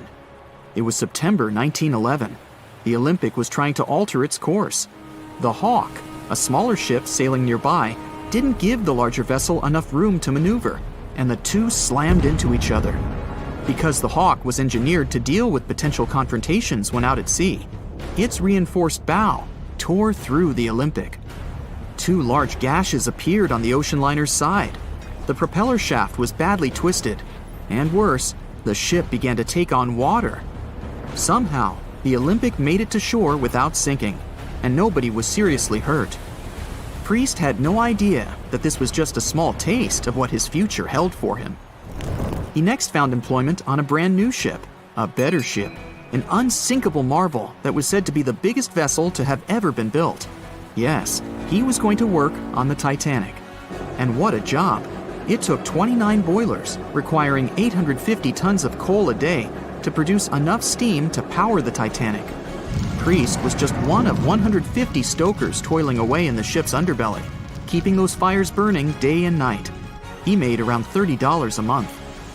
But on April 14, 1912, he would find himself flung from a world of extreme heat to one of blistering cold. At approximately 11:35 p.m., the crew spotted an iceberg. The Titanic tried to avoid it, but the alarm had been sounded too late. 5 minutes later, the two collided. The iceberg tore through the hull, and the once watertight compartments inside were badly ruptured. As the cold Atlantic water flooded in, the ship began to sink. Distress signals were sent, but the closest ship, the Carpathia, was over 3 hours away. In the dark of night and stuck in the middle of nowhere, the crew and passengers panicked. Those who could scrambled for the lifeboats. Others jumped into the icy waters. In total, only 706 survived that terrible night. Priest, at the time of the collision, was down in the ship's lower quarters. He was on break, relaxing from a hard day of work. And as the ship went down, so did his chances of survival. He and his fellow workers were in the most dangerous position on the ship. They had to make their way through a maze of corridors and gangways, some of which were flooded, in a mad dash to the deck. And then they faced the frigid water, jumping in and desperately swimming to safety. The ocean was so cold that Priest even suffered frostbite before finding his way onto a lifeboat. He was one of only 44 stokers to survive that night. After an experience like that, most of us would never set foot on a boat again. But Priest had to work. His next job also ended in disaster. He was offered employment on the HMS Alcantara. It went down in 1916, and Priest was again one of the few to make it to safety. He was badly wounded in the process. But he kept pressing his luck, and his next job as a stoker may have felt eerily familiar. He would be working on a ship built by the same people behind both the Olympic and the Titanic. And this ship, named the Britannic, was the biggest of the three. It was also believed to be a superior vessel, fitted with new safety features after the Titanic sank. For example, it had 48 open lifeboats, 46 of which were the largest ever used on a ship before. 2 of these were even motorized and equipped with special communication devices. The good news? The Britannic survived its first trip without incident. It was already doing better than the Titanic ever did. However, on November 21st, 1916, the Britannic was shaken by a loud explosion while traveling through the key channel in the Aegean Sea. The hull was damaged, and some of the compartments began to fill with water. But, unlike the Titanic, the Britannic had been designed for just such an emergency. It had been fitted with 5 watertight bulkheads. Intact, these would help keep the ship safe and floating for a much longer period of time. But there was one issue. Portholes along the lower decks had foolishly been left open. As the ship tilted, the portholes let in water, which flooded the Britannic and hastened its descent into the sea. This effectively made those watertight bulkheads useless. The ship was going down fast, much faster, in fact, than the Titanic had sunk. 35 of the lifeboats were successfully launched, saving most on board. Of the 1,066 passengers and crew, 1,036 survived. Priest, his luck intact, was one of them. And yet, he still wasn't done with a life at sea. He accepted a position as a stoker on the Donegal. It was a smaller passenger ferry that had been converted for use as a hospital boat. In April 1917, it was struck by a foreign object while fleeing an unsafe situation, and though he suffered from a head injury, Priest was again one of the survivors. It took experiencing 2 collisions and 4 sinkings before Priest was finally ready to retire. In fact, he reportedly said he only gave it up because no one wanted to sail with him. Can you blame them? He would live out the rest of his life on dry land in Southampton, England, with his wife Annie and their 3 sons. But Arthur John Priest would always be remembered as the unsinkable stoker. Have you ever wondered how much of the Titanic is left these days? Now, if you haven't been living under a rock, you probably know that it's been over 100 years since the world's most famous ship turned into a wreck. The RMS Titanic, the world's largest sea liner from the beginning of the 1900s, sank during its maiden voyage, just a few days after leaving port. The ship struck an iceberg on April 14, 1912, taking down over 1,500 passengers of more than 2,200 who were on board the liner at that time. As shocking as this may sound, the Titanic took over 3 years to be built and only 3 hours to sink.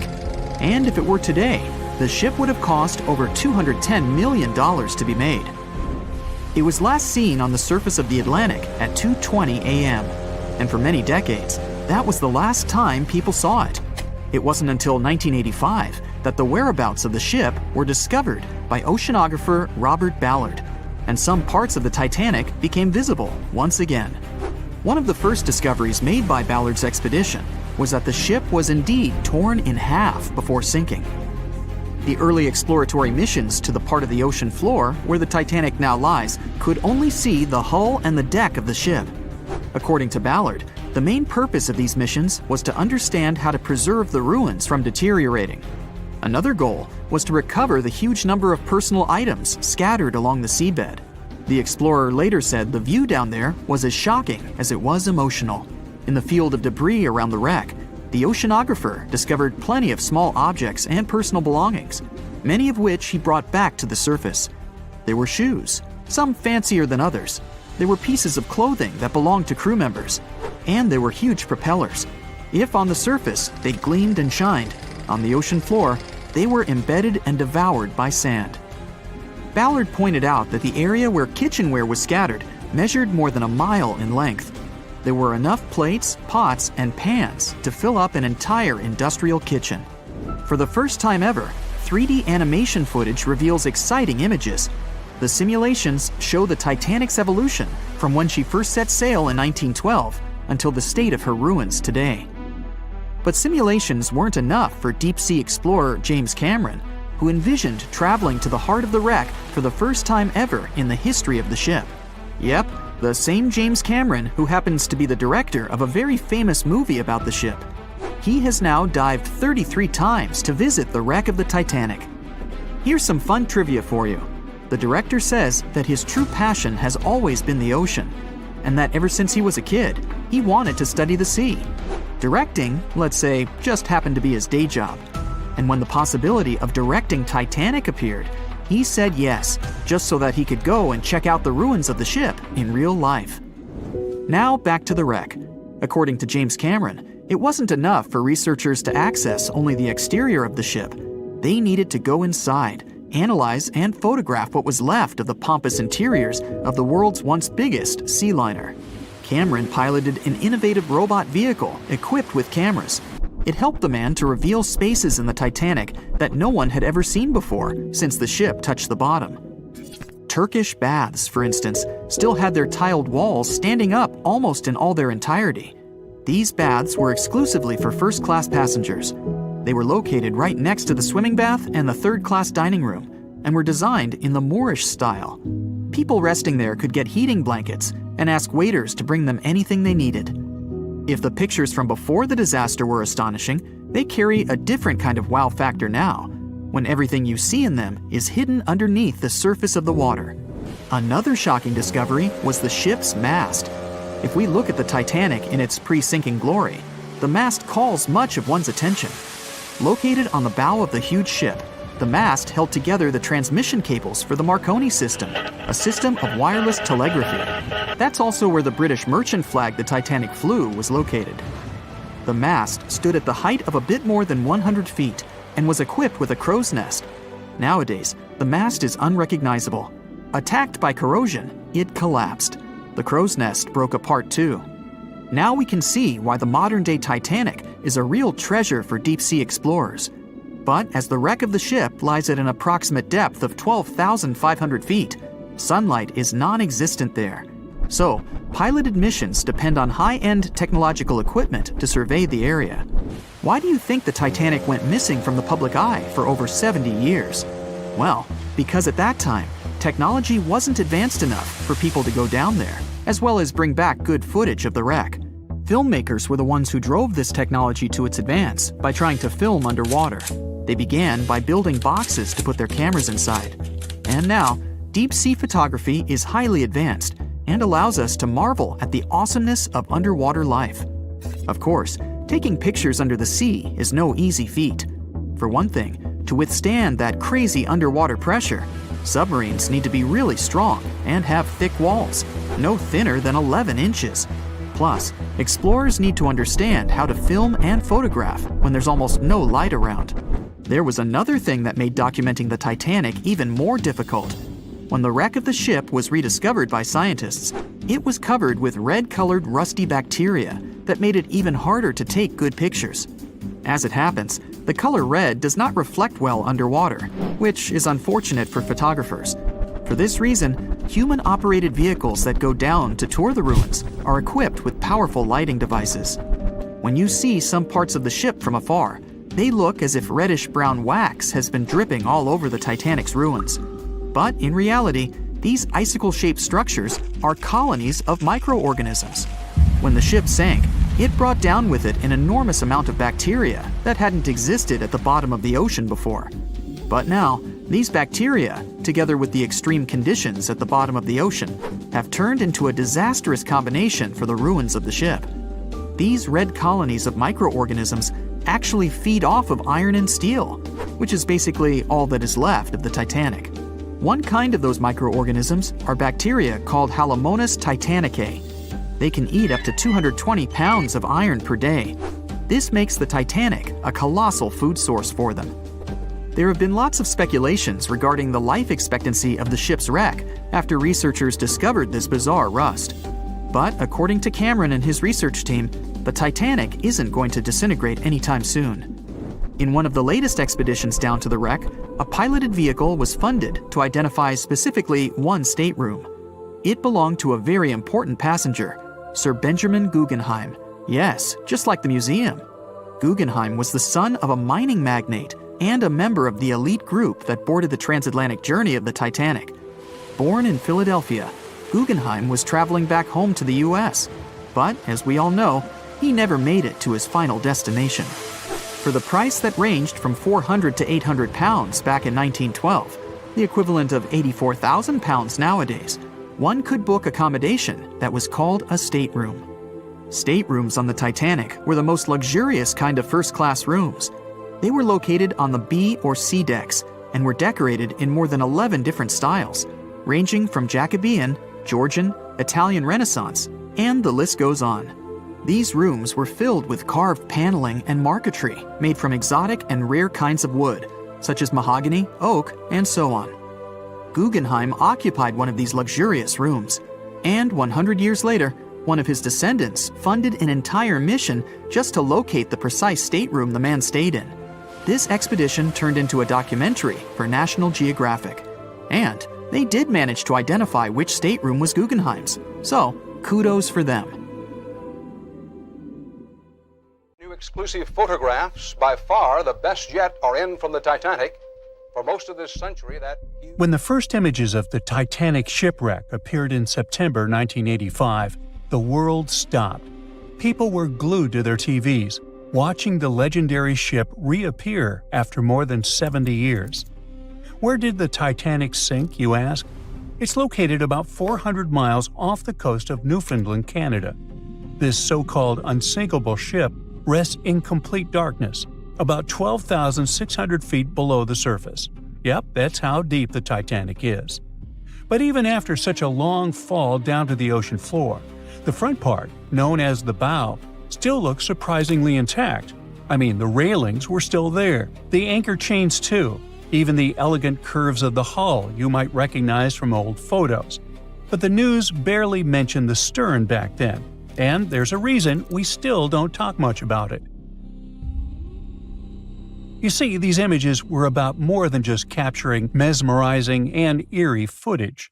They were proof of what really happened when the Titanic sank.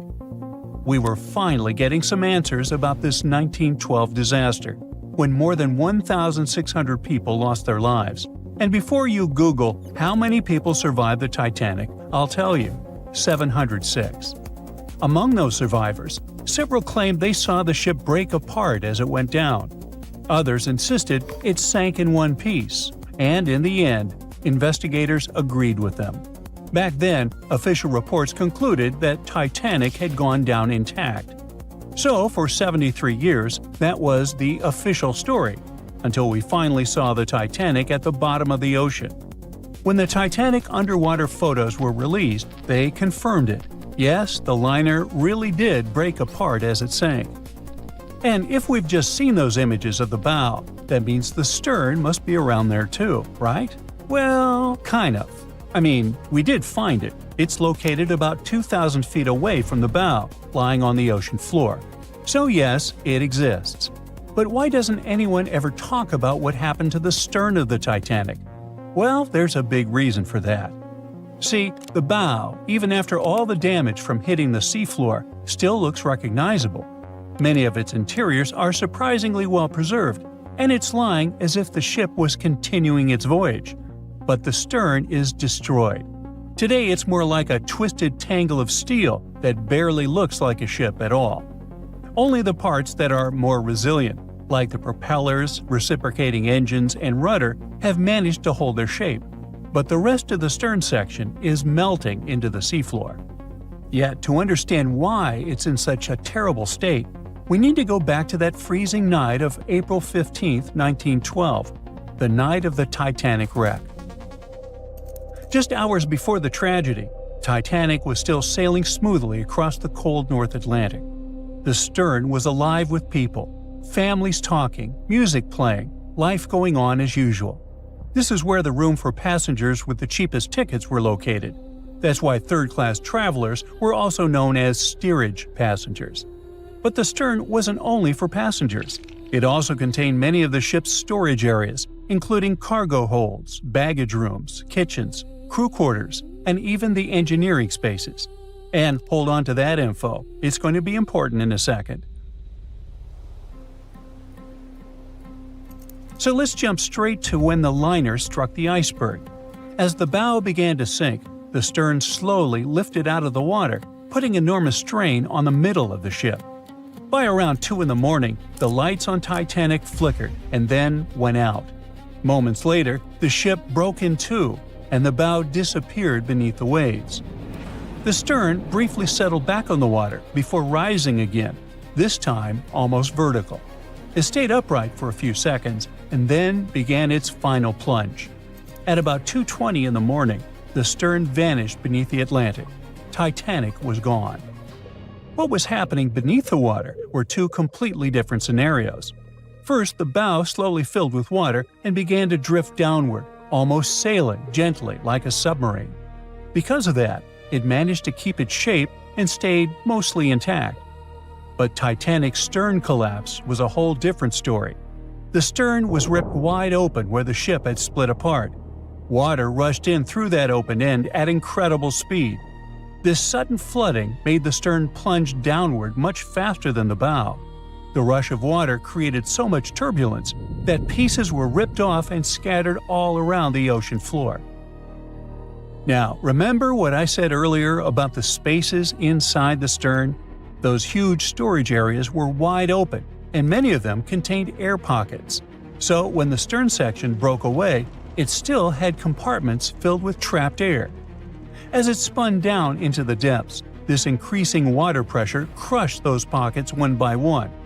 The surrounding structure began to implode, scattering pieces of metal, furniture, statues, and passengers' belongings across the ocean floor. So many experts believe the immense water pressure made that section collapse as it sank, and that's why we can't see much of it today. And now you know the answer to the Titanic back section mystery. We don't talk about it much, simply because there's not much left to see. It's like the part of the Titanic story that's too broken or too painful to talk about openly. The side of the ship that truly feels lost. And sorry to say this, but that's the future of the bow, too. I mean, it won't be there forever. The iconic shape of the wreck is changing year after year, and not in a good way. The front part of the Titanic is deteriorating, and one day, it'll be entirely gone. Down on the seabed, the Titanic faces enormous pressure, nearly 390 times greater than at the surface. The good news is there aren't any air pockets left inside the ship, so big implosions won't happen again. But the bad news is that the ship's own weight is now helping to tear it apart.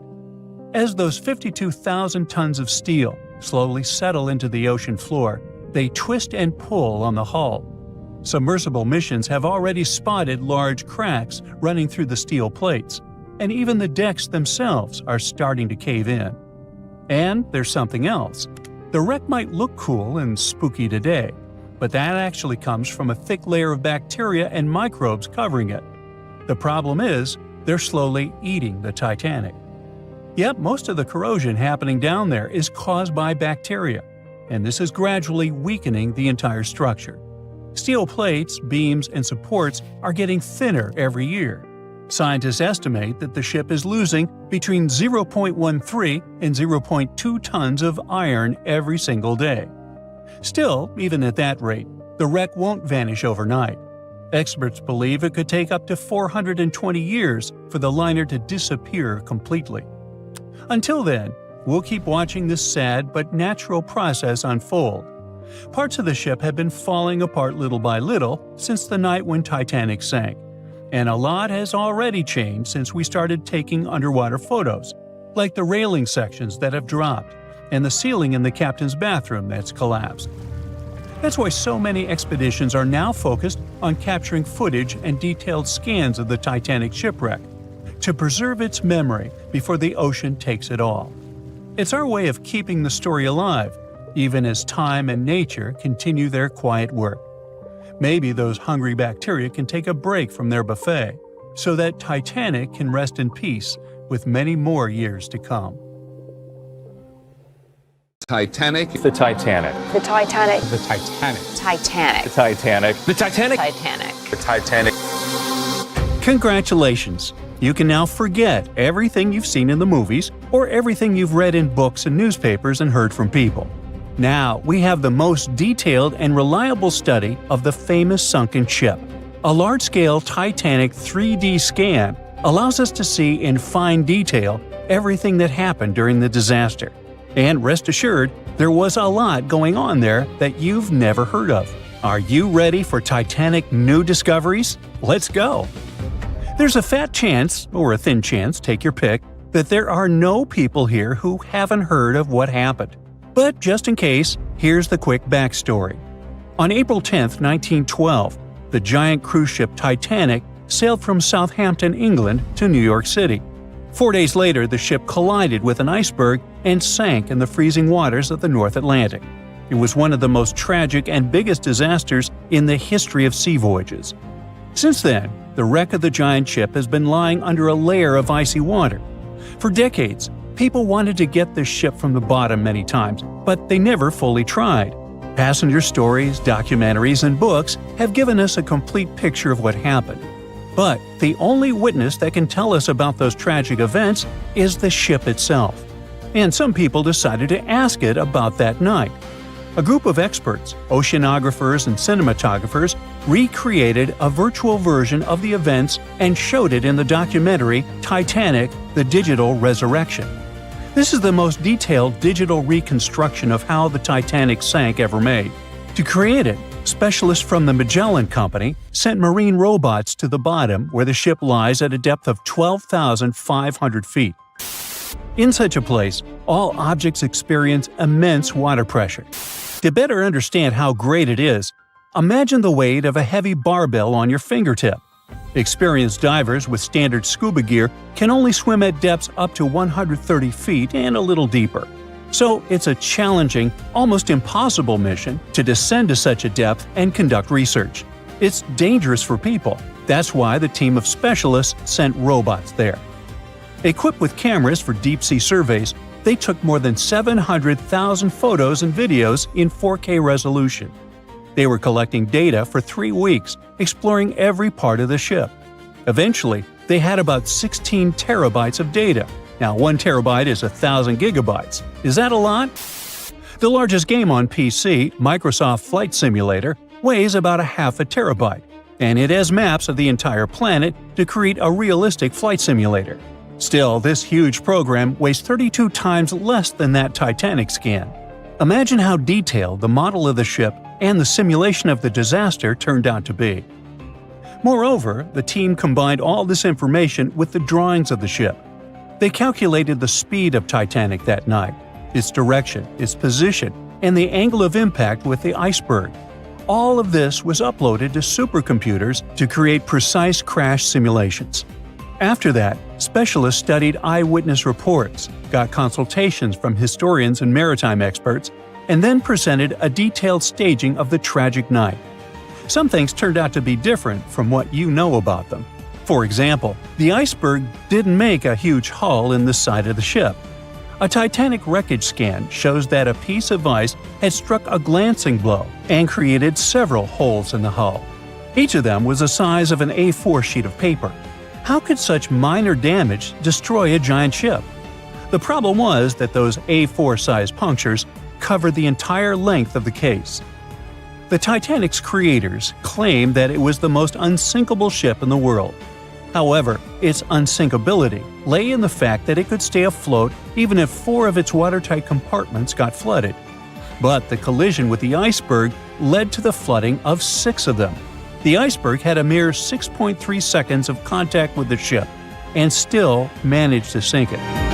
The Titanic wreckage scan also showed a portal with a broken window. The iceberg probably crashed in there.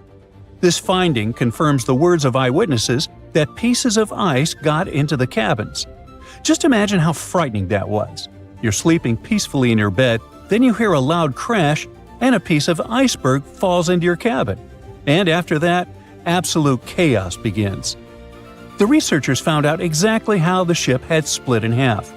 In the famous movie, we all saw how the back of the ship had risen above the water and then broken off. The ship indeed broke, but not as gently as we saw on the screen. Yeah, the scale of the disaster was terrible, but the reality was even worse. The ship wasn't just broken, it was torn in two. Wooden and metal parts of the ship, pipes, chunks of the hull, walls, everything was torn and bent. The first-class cabins were torn in two. Imagine the screeching of metal that sounded on that cold night. Researchers compared other Titanic facts versus the movie. One of them was a story about First Officer William Murdoch. In the movie, his character attacked passengers who were trying to board the boat. But in reality, everything happened differently. Titanic survivor Charles Lightoller said William Murdoch had drowned when he was trying to lower a lifeboat into the water. He didn't attack anybody, but still faced a tragic fate.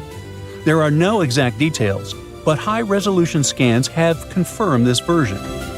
But one of the most impressive and heroic tales that happened on the Titanic occurred in the boiler room. With the help of robots, experts discovered that one of the boat's steam valves had been left open. This finding only confirms eyewitness stories that the engineers stayed in the boiler room for more than 2 hours after the collision with the icebergs. This group of brave people maintained a power supply until the very end. Why did they do it? Proper lighting on the Titanic helped people safely lower the boats onto the water. Electric power also made the Titanic visible to distant ships. Moreover, passengers reported that the Titanic's lights were on even when it was submerged underwater.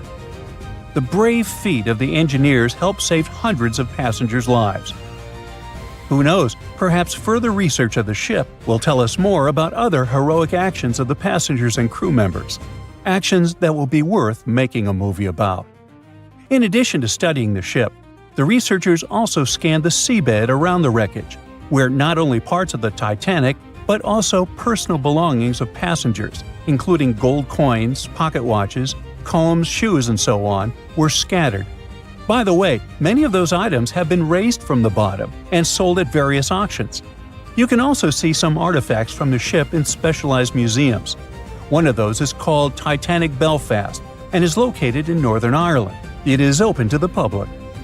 A digital replica of the ship not only shows us how the Titanic sank, but also literally saves the ship. The condition of the wreckage is getting worse every day.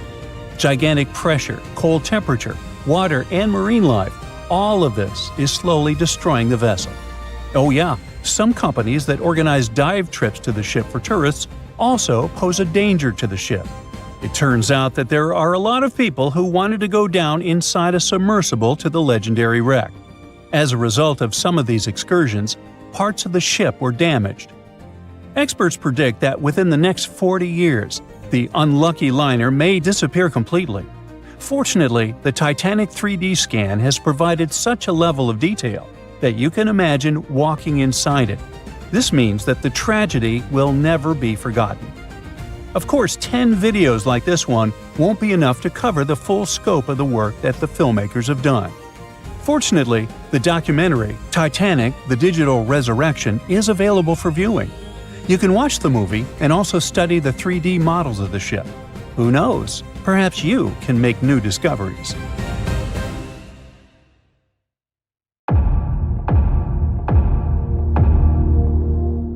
There were no binoculars on board the famous Titanic on the night when they were needed the most. The lookouts were blind, helpless, and doomed, and the ship went down, taking hundreds of lives, right? Well, it's just one of the many myths from a whole ocean of half-truths, rumors, and dramatic retellings the Titanic is still sailing in. There were binoculars on board. The real issue was access. The binoculars were locked in a cabinet in the crow's nest, which is the lookout point, but the key went missing. A crew member named David Blair, who was supposed to be on the Titanic, was reassigned to a different ship at the last minute. He forgot to leave the key behind. The key to saving hundreds of lives, literally, was sitting in his pocket far away as the Titanic was going down. But we'll never find out what would have happened if the key had been there. The sky was clear that night, but there wasn't a moon to light the way, and there was no wind, so the sea was glassy, and there were no ripples, which are the usual warning signs of icebergs floating around. Then there's the idea that the Titanic was racing across the Atlantic to break a speed record, but historians disagree. The Titanic's crew knew there was ice out there, but instead of slowing down, they just kept going, cruising around 22 knots. That's only a couple of knots slower than her top speed, but the Titanic wasn't being pushed to her limits. Many of her furnaces weren't even fully stoked. And it was normal practice for that time to just keep going and trust those on the lookout to spot the ice before the ship hits it. Those massive Atlantic liners weren't about taking it easy.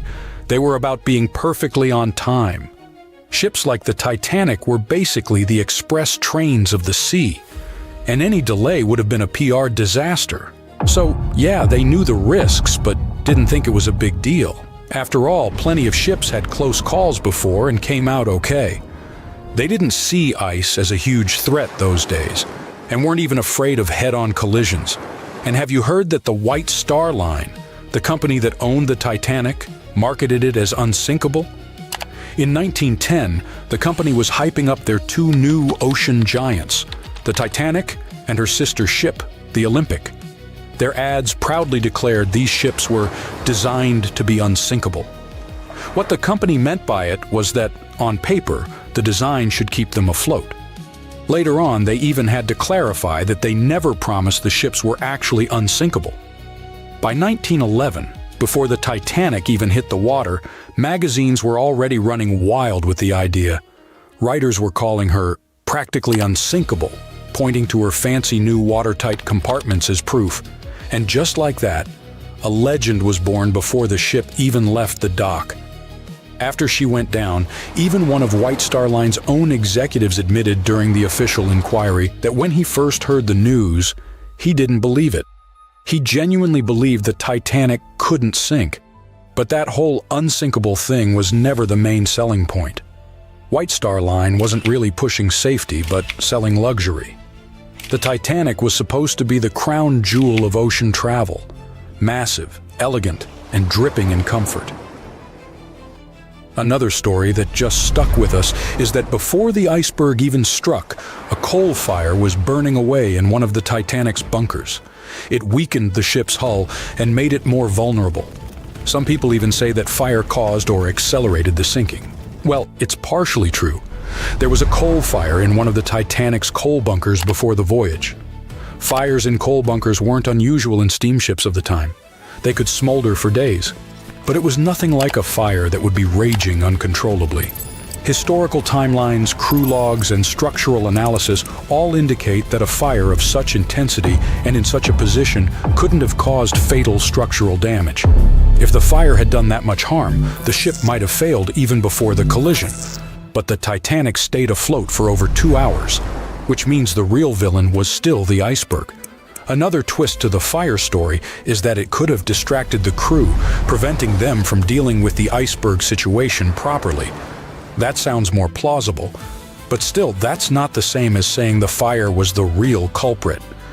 Speaking of the real culprits, there's no doubt it was an iceberg, but the scale of disaster it caused was way more subtle than a big movie-style gash in the hull. Instead, it produced many tiny fractures in the ship's rivets, seams, and metal joints. Each fracture was almost unnoticeable, but because the ship was cruising, the water was steadily running through those micro gaps under pressure. It slowly seeped into multiple compartments and filled 6 of the watertight sections. The Titanic lingered, hovered, took on water, and was failing compartment after compartment. She sank over a period of 2 hours, rather than going down in minutes. If the iceberg had catastrophically torn open the hull, the ship would have gone down almost immediately, and people would have had no time to react and escape. Sadly, not all of them had that chance anyway. You probably recall the heartbreaking scene from the Titanic movie, where third-class passengers attempt to escape to the decks, but they are locked below in their section. Well, it's only partially true. Yes, there were barriers separating passenger classes, but they were mostly in place to comply with U.S. immigration laws. Third-class passengers going to America in search of a new life had to pass health checks and immigration processing. That's why they were traveling on separate decks. There were some lifeboats for them, although not in the third-class sections of the ship, so they would have to navigate a maze of corridors and stairs to reach the top. And many of the third-class passengers didn't even want to try, as they didn't want to leave their luggage behind. In the end, only about a quarter of the third-class passengers survived, but no one forcefully kept them on the lower decks. Now let's switch gears and discuss the Titanic facts that people used to deny or overlook, but which have since been proven true. For example, most deck plans and diagrams you've seen in Titanic documentaries don't show a hidden deck down under the waterline called the inner bottom. Many outside engineers did not fully understand or discuss it. This hidden deck stretched nearly the full length of the ship and had 44 separate watertight tanks. Most of them were for water ballast, some for fresh water. There were also wing tanks, port and starboard, which helped with balance. The inner bottom was like the ship's built-in organizer. It divided the Titanic into separate sections, allowing different parts to remain balanced and easier to control. It was designed to stay afloat with up to 4 of the forward compartments flooded. Sadly, the rendezvous with the iceberg opened 6 compartments, and you know what happened next. And finally, my personal favorite Titanic myth is that the ship split cleanly in half, like some Hollywood action scene. Blame James Cameron for that one. We all cried when we saw it, but reality was way uglier. For many years after the tragedy, survivors couldn't all agree on what they saw. Some said the ship went down whole. Others swore it broke apart. No one believed the second group until the scientists found the wreck in 1985. Then, they finally confirmed the truth that the Titanic had indeed broken in two, but not neatly. The metal twisted, tore, and shredded as the stern lifted into the air, and 2 opposite forces ripped it apart. And to make it even more tragic, the people were still clinging to the back half when it snapped and plunged into darkness. By April 1912, the Titanic was the most expensive and unsinkable ship in the world. These days, the sunken Titanic is associated with some of the most expensive expedition tours in the world. Despite the terrible tragedy, people have built profitable businesses using the famous ship. And these businesses can be very dangerous. The Titanic fell to the bottom of the icy waters of the North Atlantic in 1912. It was more than 70 years before people finally discovered the ship. It happened in the 80s, when researcher Robert Ballard carried out a secret mission to search for sunken submarines. In addition to his mission, Ballard also wanted to search for the wreckage of the Titanic if he had the time. In short, he did find the Titanic. This discovery became the beginning of big profits, fighting for customers, lawsuits, and the destruction of the wreckage. Shortly after the discovery, Ballard came to the U.S. Congress and testified about the Titanic he'd found. He suggested making a sea memorial out of the wreck's site and leaving this place untouched. In 1986, Ballard installed a plaque on the Titanic, and the story ended there. But not for long. The Titanic tragedy was a popular theme, so many companies realized they could make a lot of money out of it. In 1987, an American company, Titanic Ventures, descended to the wreckage together with the French National Institute of Oceanography and got about 1,800 artifacts from there. Then the company received the rights from the US government to rescue the Titanic by parts. Over the course of several years, they made several other expeditions and took more than 2,000 artifacts. The company created a museum where it exhibited the found jewelry, interior elements, personal belongings of passengers, and a lot more. Some artifacts were put up for auction. The company made good profits and inspired many others to do the same. For example, let's take a look at this pocket watch. It belonged to a guy named Edmund Stone, who was a first-class steward. The watch stopped at 2:15 a.m. when it fell into the icy ocean water. After almost 100 years, it was sold for 130,000 euros, which is about $135,000, and is far from the highest price. Another item is the Titanic's ship plan. This is one of the most authentic artifacts from the ship, and it had a practical use. Experts used this blueprint to investigate the wreckage. It helped them understand where the iceberg had struck the Titanic. This plan was sold at auction for $320,000. Do you remember that moment in the movie when the ship began to sink and the violinists started playing their last song? It was actually true. There were real musicians on board who were playing till the end. One of them was Wallace Hartley. Unfortunately, he didn't survive the disaster, but his violin did. Even though it's impossible to play it, it was sold for $1.5 million. In general, as you understand, the hunt for the Titanic's artifacts turned out to be quite profitable. Then, director James Cameron came down to the Titanic. In 1997, he released his famous movie with the same name, and the popularity of the Titanic soared. Collecting the artifacts was no longer so interesting. People wanted to go down to the famous ship on their own.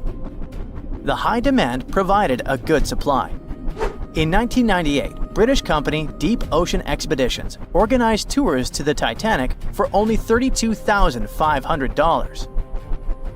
From that time until 2012, the company conducted 197 dives to the wreckage of the ship, and during this time, the ticket price doubled. The company Titanic Ventures, which was the first to get an artifact from the sunken ship, later received the name RMS Titanic Inc., and it sued Deep Ocean Expeditions because it believed that its exclusive rights to salvage the ship's artifacts prevented other companies from conducting underwater tours. RMS Titanic won the court case and banned Deep Ocean from conducting expeditions, but this decision was overturned in 1999. In short, litigation and fights between competitors began. People continued to go down to the seabed to see the legendary ship. There were other companies that organized their own tours. Tourists descended to the Titanic inside underwater bathyscaphs. In 2001, an American couple had a wedding inside an underwater vessel that floated next to the Titanic deck. The profit was growing, customers were coming, and everything was fine, not counting the Titanic itself. The more tourists came down to the ship, the more damaged it got. People wanted not only to see, but also to touch the wreckage. The bathyscaphs could accidentally hit the ship and break apart its parts. The churning of the water caused by boat propellers could also damage the old ship. During one expedition, a bathyscaph crashed into the Titanic, but those who did it kept silent about this incident. In addition, the seabed where the ship lies is littered with garbage. Bottles, chains, weights, nets that people left during rescue operations and tourism. More than 100 years after the tragedy, the Titanic has finally received UNESCO protection. This means that many countries have received the right to prohibit going down to the Titanic, taking artifacts from there and selling them. The saddest thing is that this hype around the Titanic led to another tragedy. In 2023, OceanGate Expeditions conducted a tour on a submarine with 5 people. This was the famous Titan bathyscaph you've probably heard about. So, the Titan began its dive to the Titanic, and after 1 hour and 45 minutes, communication with the bathyscaph was lost. Something broke in the boat, depressurization started, and in a split second, the huge water pressure crushed the Titan. Despite the danger of such a dive, there are many people who want to go on an expedition to the Titanic to see the ship with their own eyes. They're not even deterred by the price of such a tour, which has increased by several times. But for those who don't have several $100,000, oceanographers and divers have created a digital copy of the sunken Titanic. Using a computer, you can visit the ship, walk through its halls, cabins, and deck. The copy has preserved some parts of the ship which don't exist anymore. For example, the famous railings on the ship's bow where Leonardo DiCaprio hugged Kate Winslet have recently collapsed. And you can also visit museums dedicated to the Titanic. There, you'll see various photos, elements of the ship, personal belongings of passengers, and many other artifacts. Anyway, if you have a lot of money and you still want to go down to the Titanic, think twice.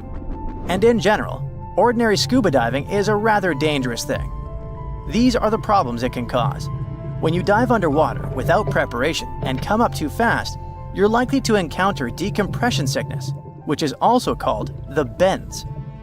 Due to the rapid decrease in the pressure that surrounds you, nitrogen bubbles move through the body and might cause paralysis, severe discomfort, spinal cord damage, and many other troubles. Wait a minute, what are nitrogen bubbles doing in your body anyway? Your cylinders contain compressed gas that consists of nitrogen and oxygen. And when you inhale this substance and the pressure around you sharply decreases, nitrogen accumulates in bubbles. According to Henry's law, the solubility of gases in a liquid is directly proportional to the external pressure. The liquid is flowing in your veins and arteries, and the external pressure is tons of seawater around you. Any change in your body pressure can also cause loss of consciousness, and underwater depths are not the best place to faint. Check out on YouTube what happens to people who don't adhere to safety regulations and experience the bends. You'll see that this is a rather unpleasant feeling. What if you get a bad instructor, or you panic and start rising too fast? Or the depth might turn out greater than you expected. Of course, when you're inside a bathyscaph, looking at the Titanic through the window, you feel much more comfortable. But if you're going to scuba dive to big depths, good preparation is vital for you.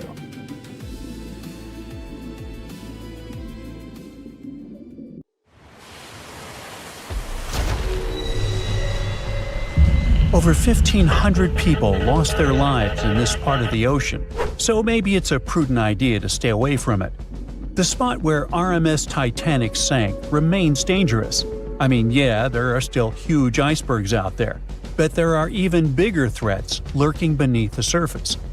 Titanic is sitting about 12,500 feet underwater, nearly 400 miles southeast of Newfoundland.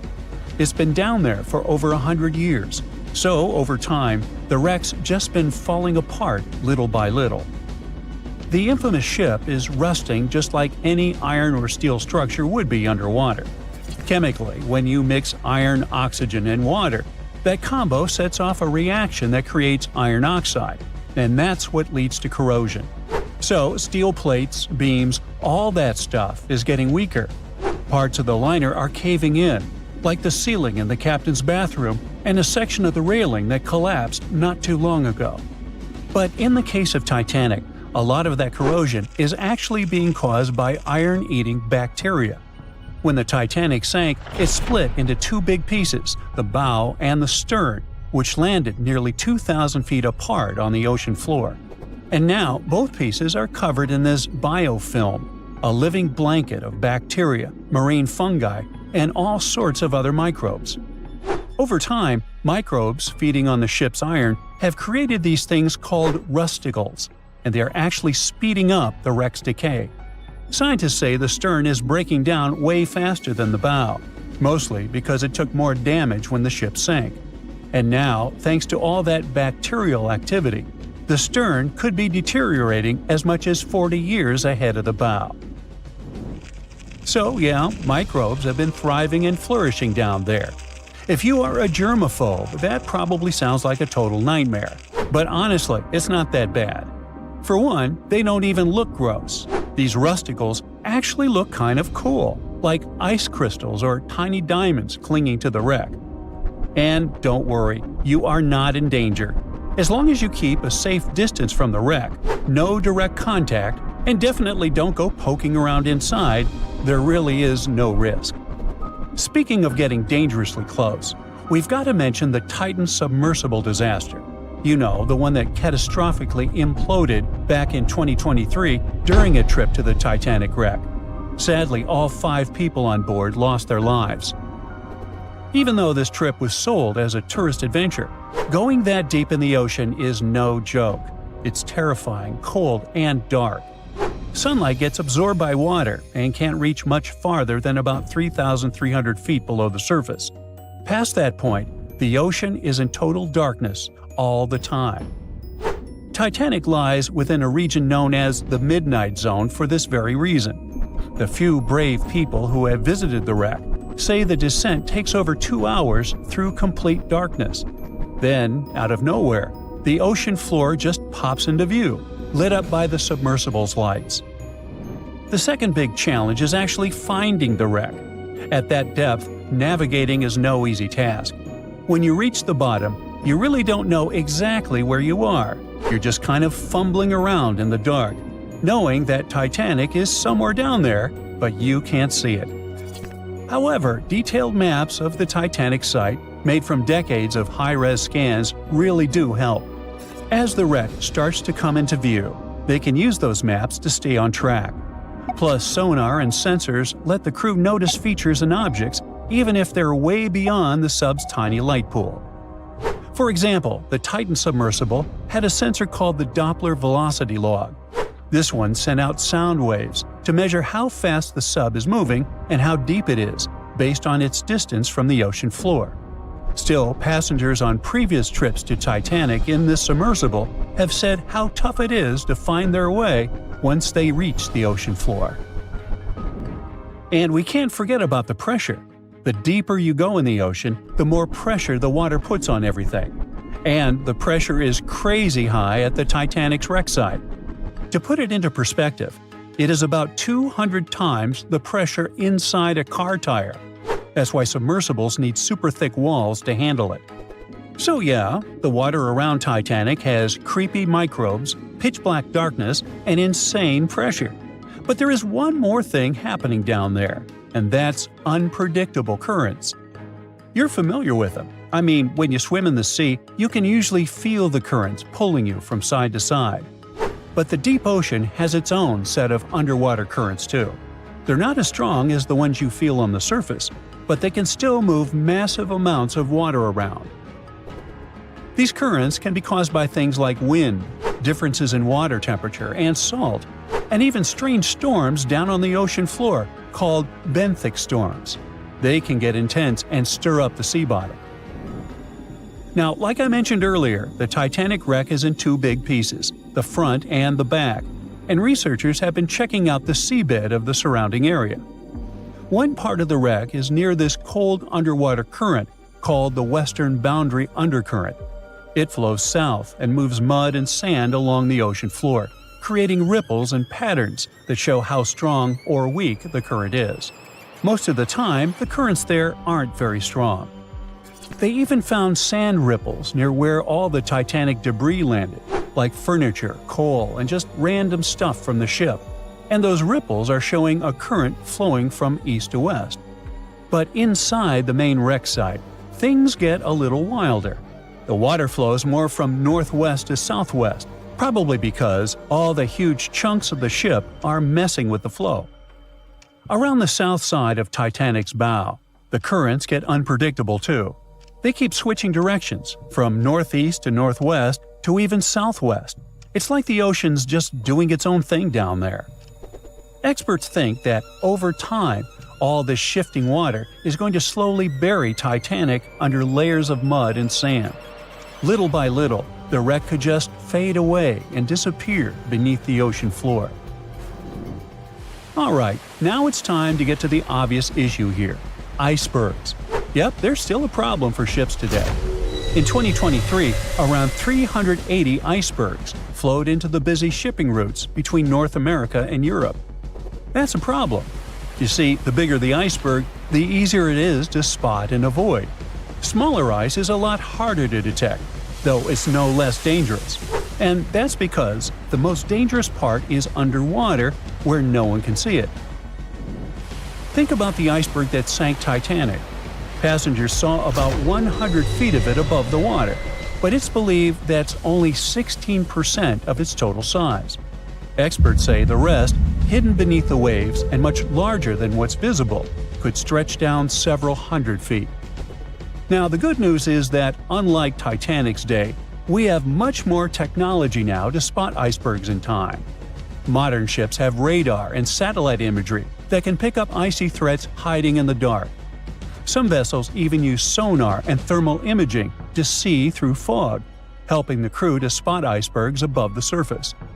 GPS and AIS pick safer routes, and monitoring centers around the globe send out real-time alerts, like having a personal iceberg spotting assistant.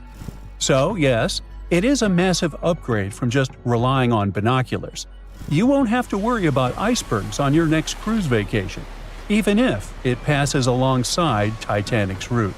But just to be extra safe, try not to travel with anyone named Jack or Rose, and never play the violin while on board.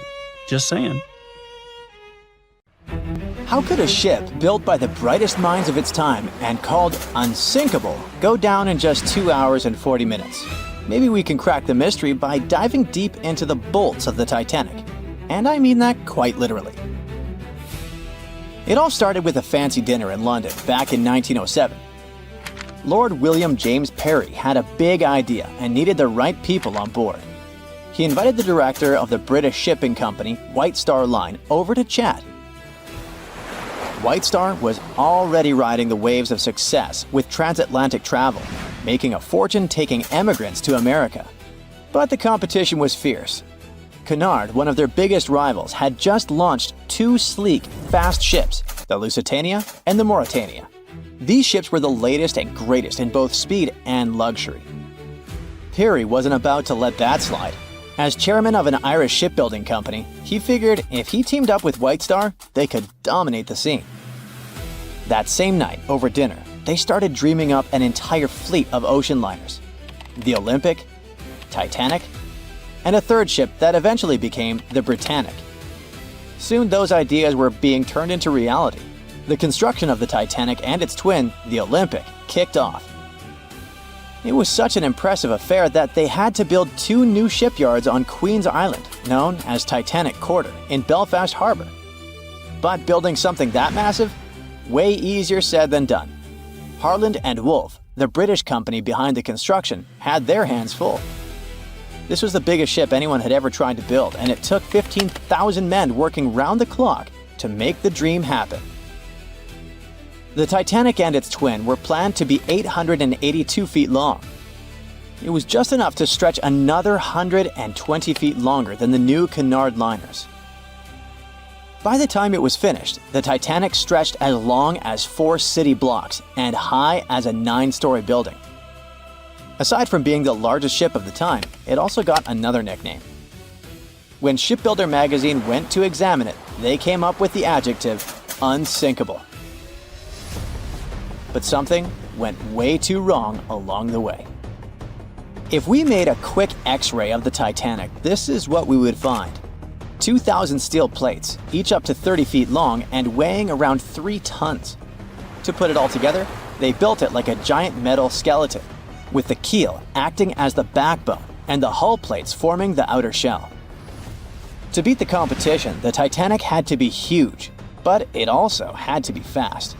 So to make that happen, they needed to innovate on the ship's propellers. It had 3 propellers, 2 outer ones with 3 blades and 1 central propeller with 4 blades. The outer propellers, which were massive at 23 feet in diameter, were powered by the ship's steam engines. These engines were like the muscle of the ship, converting steam into the power that spun the propellers. The central propeller was a bit smaller, 17 feet across, and it was powered by a low-pressure steam turbine. The combination of engines and turbine was pretty cutting edge at the time and helped the Titanic cruise at about 21 knots. That's roughly 24 miles per hour, which doesn't sound too fast, but for a ship this size, it was impressive.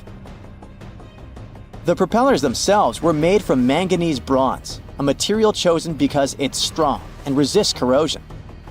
Trust me, this is key when you're plowing through salty ocean water. This engine system could produce up to 46,000 horsepower, which would be the equivalent horsepower of 230 cars combined.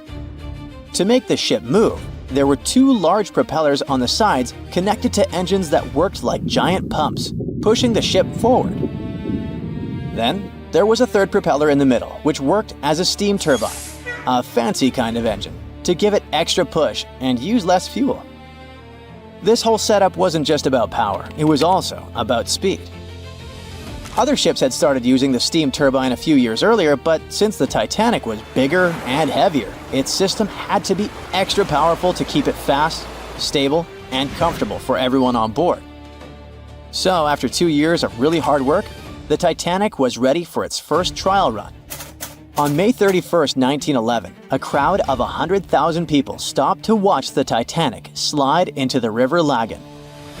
Lord Peary was joined by American millionaire J.P. Morgan, who had acquired financial control of the White Star Shipping Company.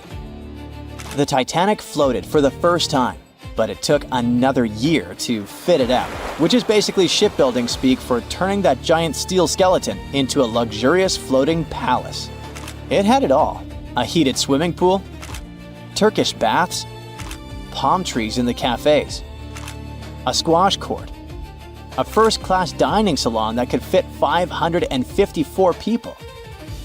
According to some reports, the most luxurious suite aboard the Titanic was booked by an American named Charlotte Drake Cardezza. She paid $2,500 in 1912. Even in today's money, that's a pretty penny for a trip. But if we make a conversion, it's gonna be around $75,000 in the 2020s.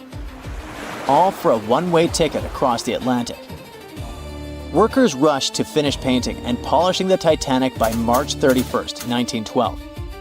The 62-year-old White Star captain, Edward John Smith, went on board to oversee the final tests of the world's biggest ocean liner. The captain even said this would be his last Atlantic crossing. Once he got to America, he would retire. On April 10th, the ship was ready for its maiden voyage. It sailed to Southampton to take on coal and its first passengers.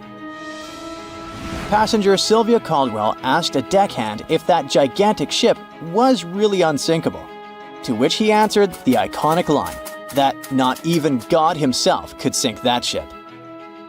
4 days into the voyage, the RMS Titanic met its fate. Even though the ship got warnings about icebergs, it was gliding super fast in the dark. When the lookouts finally saw the iceberg, it was too close for the ship to stop or turn. Imagine trying to suddenly slam the brakes on a huge car. Now imagine that car was 20,000 times heavier than a normal vehicle and moving absurdly fast. When the Titanic tried to steer away, it ended up scraping the iceberg along its side. Even though the crew tried slowing down and turning, the ship sideswiped the iceberg, ripping open 100 meters of the hull, damaging 6 out of 16 watertight compartments. This caused the ship's front to dip underwater while the back lifted up, just like when one side of a lever gets too heavy. At a steep angle, the ship began to break in half from the middle, which is how it eventually sank. But why did the hull and rivets break so easily? A 1991 expedition discovered pieces of the Titanic's hull and found that the steel used was extremely brittle, especially in freezing temperatures like those on the night of the sinking. The steel didn't bend or give under pressure. It shattered like glass, making the impact much worse. Chemical testing also revealed that the steel had high levels of sulfur, which weakened it. This kind of brittle steel, combined with the high speed and freezing temperatures, was a recipe for disaster. Okay, there were material flaws, but the ship's design also had some serious issues. Those watertight compartments weren't fully sealed at the top. So as water flooded in, it spilled over from one compartment to another, speeding up the sinking process. If the ship had been built with better steel, a double hull, or improved watertight compartments, the disaster might have been avoided. Maybe even long enough for the RMS Carpathia to come and rescue everyone on board. The Titanic wasn't unsinkable, but for that time, it was a triumph of engineering and luxury. The thing is, even the best designs can't always beat nature. The unsinkable Titanic didn't go down peacefully, which made finding its final resting place all the more difficult. The world-famous RMS Titanic sank in 1912, but was only discovered in 1985 on a secret mission. Although people back in the early 1900s had the approximate location of where the Titanic was, they didn't have the right technology to find it. As it went under, the ship sent several CQD signals, standing for Come Quickly, Distress, to a nearby ship named Carpathia. Come at once, we have struck a berg. It's a CQD, old man, were some of the final words transmitted from the Marconi wireless on the ship. These Morse code messages were also what made the first research missions to the wreck possible. RMS Carpathia found the lifeboats filled with Titanic survivors, but the world also desperately wanted to see what became of the famous liner. Fast forward to 1953. That's when the first serious attempt to find the Titanic wreck happened. A man named Risdon Beasley tried using a loud eruptive device to locate the ship. It sounds weird, but there's science to back it up. When dynamite goes off, the waves from the detonation hit the bottom of the ocean floor. With the help of sonars, scientists would be able to locate if there was anything solid at the bottom of the ocean. But Beasley had no luck. Another 20 years would pass before oceanographer Robert Ballard would make his attempt to locate the Titanic. Ballard had a bit more luck than Beasley. Over the previous years, underwater technology had gotten more funding and so worked much better. He tried it the first time in 1977. Ballard partnered with the Woods Hole Oceanographic Institution on a mission to map the ocean floor. While the institute hired him to test out their new mapping technology, Ballard's intention was to go a little further and find the Titanic wreck. In the middle of this new technological ship, there was a hole that allowed for a long pipe to be extended into the water just above the ocean floor. Attached to the end of this pipe, Ballard installed a pod with sonars and cameras. They thought they were in for something big, and so they took the ship to sea to run some tests. That's when, on a trial run, adversity struck. The drill pipe broke, sending all of their expensive material to the bottom of the ocean floor, just like the Titanic. When Ballard failed, another important character came into the story, a man named Jack Grimm, an eccentric oil tycoon. Grimm had become famous for trying to find things such as Noah's Ark, the Loch Ness Monster, and Bigfoot. He also tried to prove the hollow Earth theory, that says that the interior of Earth is entirely hollow and hosts underground cities and nations. His search consisted of trying to find a large hole on the North Pole, and thus venturing inside the hollow Earth. After his attempts failed, he set his eyes on the jewel liner that had sunk, the RMS Titanic. Grimm had the money, but he didn't have the know-how. So, as a billionaire, he made a big donation to Columbia University and asked in return to use some of their equipment. He hired a team of highly qualified scientists to help operate the machinery. Here's where it gets a little strange. Jack Grimm was a believer in folklore and non-conventional ways of doing things. So he brought a monkey on board and surprised the research team. This monkey, called Titan, was believed to point to a map and locate lost things. In this case, the Titanic. The scientists went crazy when the monkey appeared and told Grimm it was either them or the monkey. This expedition left Florida without Titan. Yes, there would be no monkey business. They set the course to the exact location of Titanic's last distress signal. They arrived, examined every inch of the ocean floor, but still found nothing. Grimm's first expedition lasted 3 weeks, but unfortunately, they found absolutely nothing. They tried a particularly good search method known as mowing the lawn, where they mimic such movements to map every inch of a larger area around Titanic's distress coordinates. The reasons for failure were important defects in the equipment and terrible weather. That's when that prior searcher of the lost Titanic came back into the picture, Robert Ballard. He didn't have the millions Jack Grimm had, but he had one thing going for him. The marine geologist was working closely with the U.S. Navy to locate 2 nuclear submarines which had sunk in the 1960s. Ballard himself says he was living 2 lives, one as a researcher and the other as a Navy intelligence officer. The deal was simple. He'd have a green light to search for the Titanic after he found the 2 missing submarines. To find Thresher and Scorpion, he used an unmanned submarine vehicle called Argo. Argo was like a little snow sled. It was attached to a bigger ship that sailed above the water.